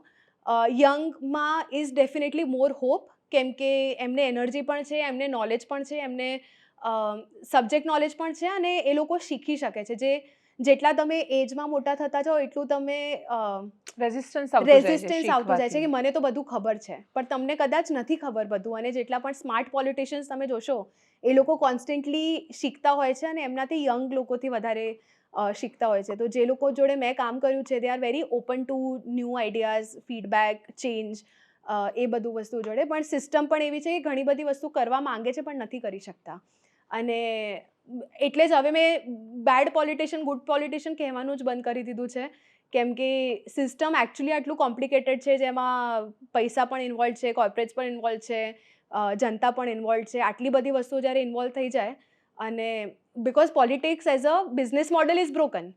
તમે કોઈને MLA ને 1.5 લાખની સેલેરી આપતા હો અને એને તમે એક્સપેક્ટ કરો કે આખું જીવન પબ્લિક સર્વિસને આપી દે, 1.5 લાખની સેલેરીમાં તમારા 3 તો તમને સ્ટાફ રાખવું પડે, તમને રોજ આટલા લોકો મળવા આવતા હોય છે, તમને ચા પાણી આપવું પડે, તો ચા પાણીમાં જ ઇઝીલી 50-60 હજારનો ખર્ચો આવી જાય છે. એના પછી તમે 3-4 લોકોનું પણ સ્ટાફ તો રાખશો કે જે ગામમાં જશે, લોકો જોડે વાત કરશે, પ્રોજેક્ટ ઇમ્પ્લિમેન્ટેશન કરાવશે. તો 1.5 લાખ રૂપિયામાં all of this is not possible. તો અને એનું પોતાનું પણ લાઈફ હોય. ઘણા લોકો જે મેરિડ છે, જે નથી મેરિડ, એ લોકોએ કદાચ આપી દીધી હોય લાઈફ એમની, પણ મેરિડ હોય, છોકરા હોય, તો એમની પણ રિસ્પોન્સિબિલિટીઝ હોય. તો they are compelled to do things કે કદાચ જો it was a well paying job તો કદાચ એ લોકોએ ના પણ કર્યું હોત એ વસ્તુ. પણ એ સિસ્ટમ આટલું કોમ્પ્લેક્સ અને કોમ્પ્લિકેટેડ છે કે જે રીતે પગારમાં તો તમે ધારાસભ્ય કેમ ના સર્વાઈવ થશો એમ? અને બીજું ચૂંટણી કેવી રીતે લડશો? ત્યારે તો ફંડ કંપની આપે છે બધી. એક્ઝેક્ટલી. અને ચૂંટણી ઇઝ વેરી એક્સપેન્સિવ. આપકા આટલું નાનું વિધાનસભા ઇલેક્શનમાં તમારું 1.5 કરોડ રૂપિયા ક્યાં જતા રહે છે ખબર નથી પડતું તમને. એટલામાં તો થતું જ નથી. સરપંચ એટલા વાપરે છે. એક્ઝેક્ટલી. તો અને એ આખું politics as a system is so એટલે તમારો દારૂ પીવડાવવાનો ખર્ચો આવે છે. और ऐसा मैंने तो जिनके लिए काम किया मैं जानती हूँ उनमें से 4 लोगों ने जिन्होंने ब्रीफ दे दिया था कि अगर पता चला तो आपकी एजेंसी को फायर कर देंगे कि अगर ये किया है तो મને એવું બહુ જ ગમે કે આવા લોકો જોડે કામ કરવું. એટલે વગર પીવડાવે, વગર દારૂ, વગર cash, we have done it. So I am very proud જે લોકો જોડે મેં કામ કર્યું છે. એસેમ્બલી કે એવી કોન્સ્ટિટ્યુઅન્સીમાં ના ના ના, એ લોકોએ એવું વિરોધ પણ આવ્યું છે કે સો પોલિટિક્સમાં ખબર હશે એને ચવાણું કહેવાય, કે ચવાણું નથી પહોંચ્યું. એટલે ચવાણું તો જ્યારે ફર્સ્ટ ટાઈમ મને ઇલેક્શનમાં કોલેજ ચવાણું નથી પહોંચ્યું તો મને થયું કયું ચવાણું નથી પહોંચ્યું. એન્ડ દેન યુ રિયલાઇઝ કે દારૂ કે લીએ વર્ડ યુઝ કરે કે ચવાણું પહોંચાય. તો ચવાણું નથી પહોંચ્યું તમારું, તો चवाणू नहीं पहुंचेगा, आपको वोट देना है. क्योंकि जो लेने वाले होते हैं ना वो लेते तो हैं, जिसको वोट देना होता है उसी को ही देते हैं. क्योंकि કેમ કે બધી જ પાર્ટીઝ એમને પૈસા, ચવાણું બધું જ આપતા જ હોય છે. એમને વોટ ઇવેન્ચ્યુઅલી જેમને આપવું છે ત્યાં જ આપવાનું. અને બીજું કે એ ગામમાં કઈ પાર્ટીનો માણસ હાજર હતો, કયો ઇન્ફ્લુએન્સર, જે એમને શું કહેવાય, સમાજના નેતા જે છે એ આગેવાનો કયા હાજર હતા એ ડિસાઈડ કરે છે બધી વસ્તુઓ. તો આ સિસ્ટમ એવું છે કે આમાં આઈ don't think out of corruption anything is possible. તો કદાચ પોલિટિક્સમાં હું તો આવું ઇન્સિસ્ટ કરું છું કે જ્યાર સુધી તમે ફાઇનાન્શિયલી સ્ટેબલ નથી ત્યાર સુધી પોલિટિક્સમાં ના જાઓ. પણ that is also very difficult for most activist. જે લોકો એક્ટિવિઝમ કરતા હોય છે તો કેવી રીતે તમે પૈસા કમાયા વગર પોલિટિક્સમાં જશો? પણ જે સૌથી ઓછું કરપ્શન મેં જોયું છે એ બિઝનેસમેન જે પોલિટિક્સમાં ગયા છે એમાં જોયું છે, કેમ કે business tax care of their needs અને એમની ગ્રીડ પણ હોય છે, તો એ લોકો ત્યાંથી કમાવતા હોય છે, જનતાનું પૈસા નથી લેતા હોતા આટલું. તો પણ આઈ સ્ટીલ થિંક કે યંગસ્ટર્સ જે છે એ લોકો વધારે એનર્જેટિક છે, ઇનોવેટિવ છે. એટ ધ સેમ ટાઈમ જે મોટા થઈ ગયા છે એ લોકો રિસ્પેક્ટ પણ કરે છે આજકાલ યંગસ્ટર્સની. એમને ખબર છે કે એ લોકો ક્યાંક લેક કરે છે હવે એ વસ્તુને લઈને, પણ એમનું જે એક્સપિરિયન્સ છે, બિકોઝ હું આજ સુધી નહીં કહી શકું કે પોલિટિક્સ તમે એક પોલિટિશિયન એક વસ્તુ કહો એ 360 ડિગ્રી વિચારી શકે છે કે આ સમાજનું શું રિએક્શન આવશે, આ ગામમાંથી શું રિએક્શન આવશે, આ ભાઈને કેવું લાગશે, આ કોર્પોરેટને કેવું લાગશે. એ લોકો 360 ડિગ્રી વિચારી શકે છે અને એમનું આખું પર્સનાલિટી જ એવું થઈ ગયું હોય છે કે સવારે ઉઠે અને રાત્રે ઊંઘવા જાય ત્યાર સુધી એ લોકો બસ લોકોના વચ્ચે જ હોય છે.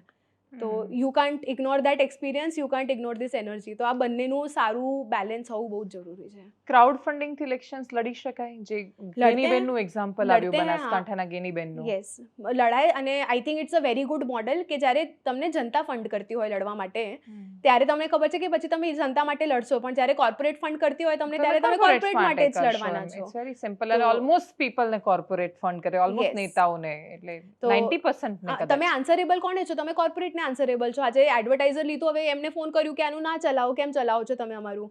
પણ એઝ અ ન્યૂઝ મીડિયા તમને તો તમારું એક રિસ્પોન્સિબિલિટી પણ છે ને કામ કરવાનું.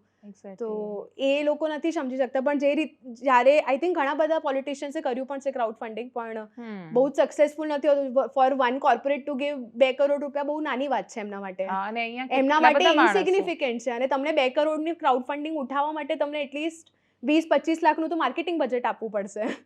તો that way the system is a little broken. That's why I prefer કે તમે જ્યારે એઝ અ તમે પોતે કાં તો બિઝનેસ કર્યું હોય, કાં તો જોબ કર્યું હોય, રીઝનેબલ તમારું સેવિંગ હોય, એ પછી પોલિટિક્સમાં જાઓ, then it is more sustainable. Otherwise I don't think corruption કર્યા વગર ઇટ ઇઝ પોસિબલ. તમે આસપાસ કોઈ પણ એવા માણસોને ઓળખો છો જે લોકો વિધાઉટ કરપ્શન ટકી શકેલા છે?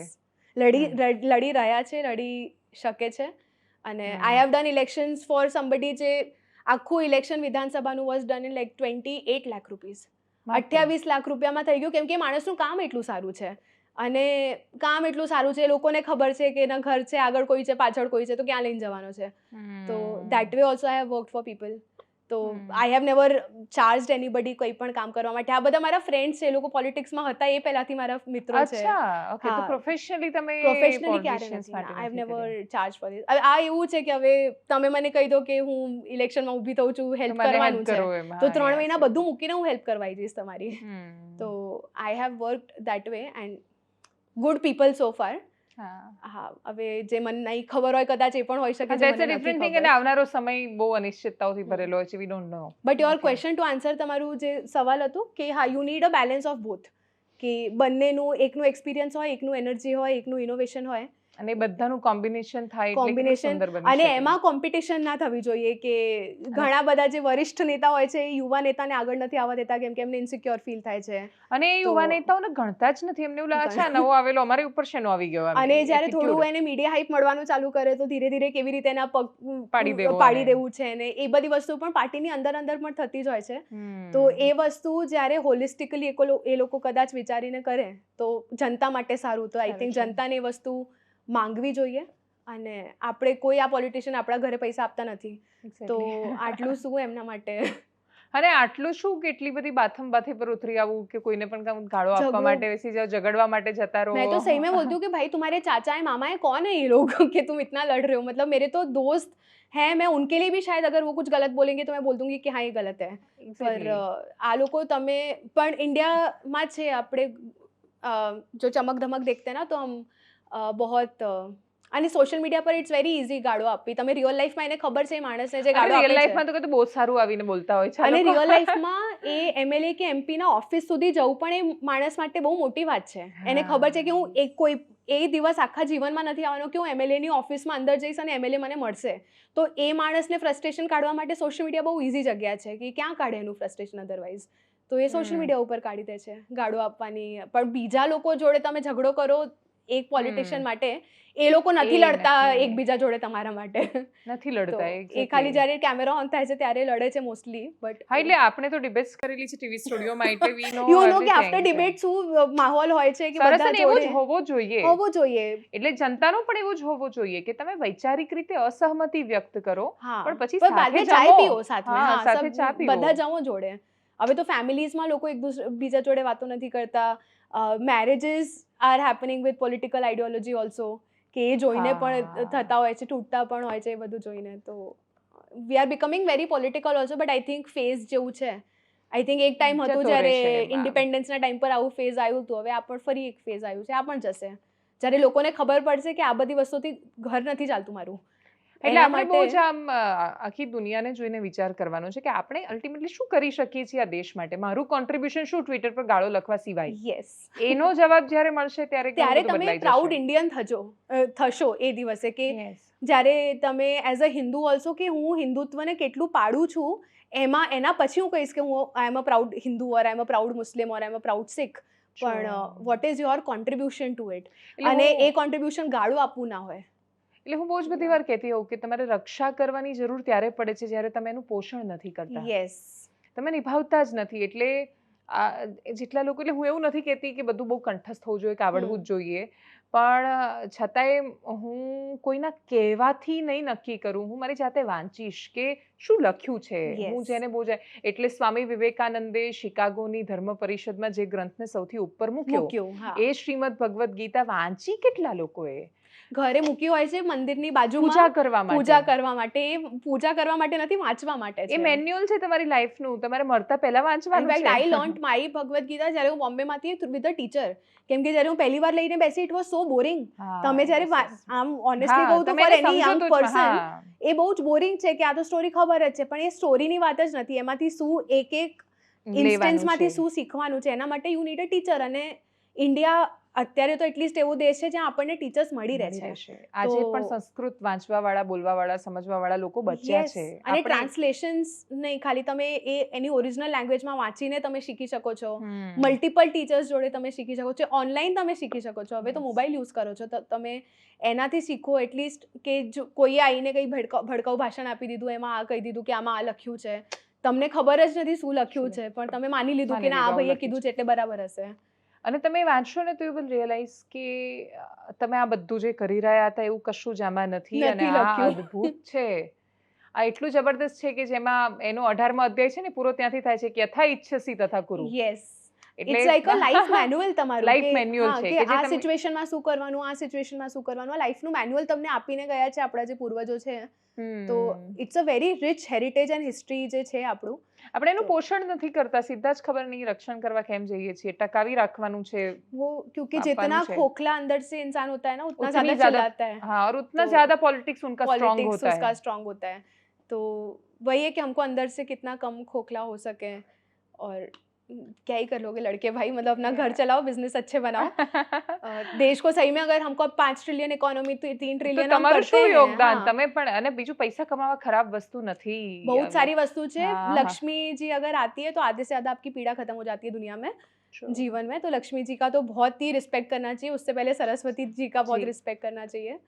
पर True. और इनमें कोई शर्म नहीं करनी चाहिए कि मुझे कमाने हैं पैसे. મેં કહું ખાસી વાર કહું કે આ તો પેલો કરાગ્રે વસ્તે લક્ષ્મી વાળો દેશ Yes. છે એમ. એટલે સરસ્વતી અને કરમૂલે લક્ષ્મી મારા સરસ્વતી. હાથમાં છે. એટલે Yes. એ હાથ કેવી રીતે પેલા, અરે પેલું અચાનક રાતોરાત અમીર થઈ જઈને 2 નંબરના લોકોનું કરી નાખવું છે, એ વાળા લક્ષ્મીજી નહીં. એ નહીં. લક્ષ્મીજી ખબર નહીં એ છે કેમ. અલક્ષ્મી છે. હા, એ અલક્ષ્મી એ છે. અલક્ષ્મી છે. એ દુઃખ જ લઈને આવશે. જે બરબાદ કરી દેશે લોટરી તમને. રમે છે અને આપણે શું કહીએ, જુગાર જુગાર રમે છે, લોટરી રમે છે. And I C so many families જે લોન, આજે જ આપણે લોન શાર્ક વાળી આર્ટિકલ જે આજે જોયું, હિન્દુનો હા, તો આર્ટિકલ જે આજે છે. શ્રોફ હોય છે, જે આપતા હોય છે પૈસા, ફેમિલીઝ પતી જાય છે એ વસ્તુમાં, ખાલી જુગાર રમવામાં, દારૂ પીવામાં. દારૂ એવું નથી કે આપણને બધાને જ ખબર છે કે બધે જ અવેલેબલ છે. અને હું હવે આટલી અગેન્સ્ટ એટલે થઈ ગઈ છું કેમ કે મેં રિયલ લાઈફમાં બી એનું ઇમ્પેક્ટ જોઈ લીધું છે. તો મારા બધા ફ્રેન્ડ્સ કહેતા હોય છે કે તને નથી પીવું, પણ આટલું તો શું અગેન્સ્ટ છે, પણ આઈ નો ધ ઇમ્પ્લિકેશન્સ એ દારૂનું શું થાય છે ગ્રાઉન્ડ ઉપર. પણ એ બધી વસ્તુઓમાં આપણે લક્ષ્મીની જોવાનું. એ ઓન્ટરપ્રિન્યોરશિપ નથી કહેતા કે તમે લોટરી પ્રોપર રમો કે એન્ટરપ્રિન્યોરશિપ, તમે- જ્યાં તમારી પાસે કોઈ આઈડિયા છે. એટલે જેમ કે એમણે ઇન્ડિયા એક્શન પ્રોજેક્ટની વાત કરી, તો બિઝનેસ વિથ અ પર્પઝ, કે જ્યાં બિઝનેસ તો છે જ, પણ એક પર્પસ છે કે હમ. કશું કરી રહ્યા છીએ તો આઈ થિંક બધાને આપણને પ્રયત્ન પણ કરવું જોઈએ કે 1% શુડ બી એબલ એટલું તમે આ લાઈફમાં એટલું કરીને જાઓ કે તમારા લીધે 2 લોકોનું ઘર ઘર ચાલે. ચાલે છે. હા, કે એ આપણું લાઈફનું એક પર્પઝ હોવું જોઈએ. લગ્ન કરવું ને આ બચાવવું તે બચાવવું, these are not good purposes. નહીં લગ્ન હા. કરવું is a good no no purpose. It's not a end goal કે મને હા, end જીવનમાં goal. લગ્ન કરવું છે. It happens.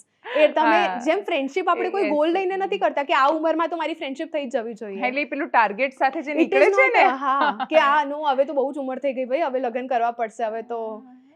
It happens on the side, but you need to have one good life solid purpose કે કંઈ પણ આપીને જાઓ કે અને મારા લીધે contribution 10 શું છોકરાઓ તમારું? ભણતા થાય કે મારા લીધે 2 લોકોનું ઘર ચાલતું થાય.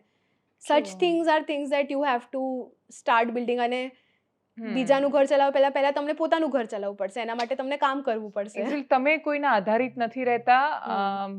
એ પહેલું પર્પસ, એના પછી તમે બહુ બધા લોકો સુધી પહોંચાડી રહ્યા છો કંઈક, અને પછી તો આ સો ઓન બધું ચાલ્યા કરે છે. Yes.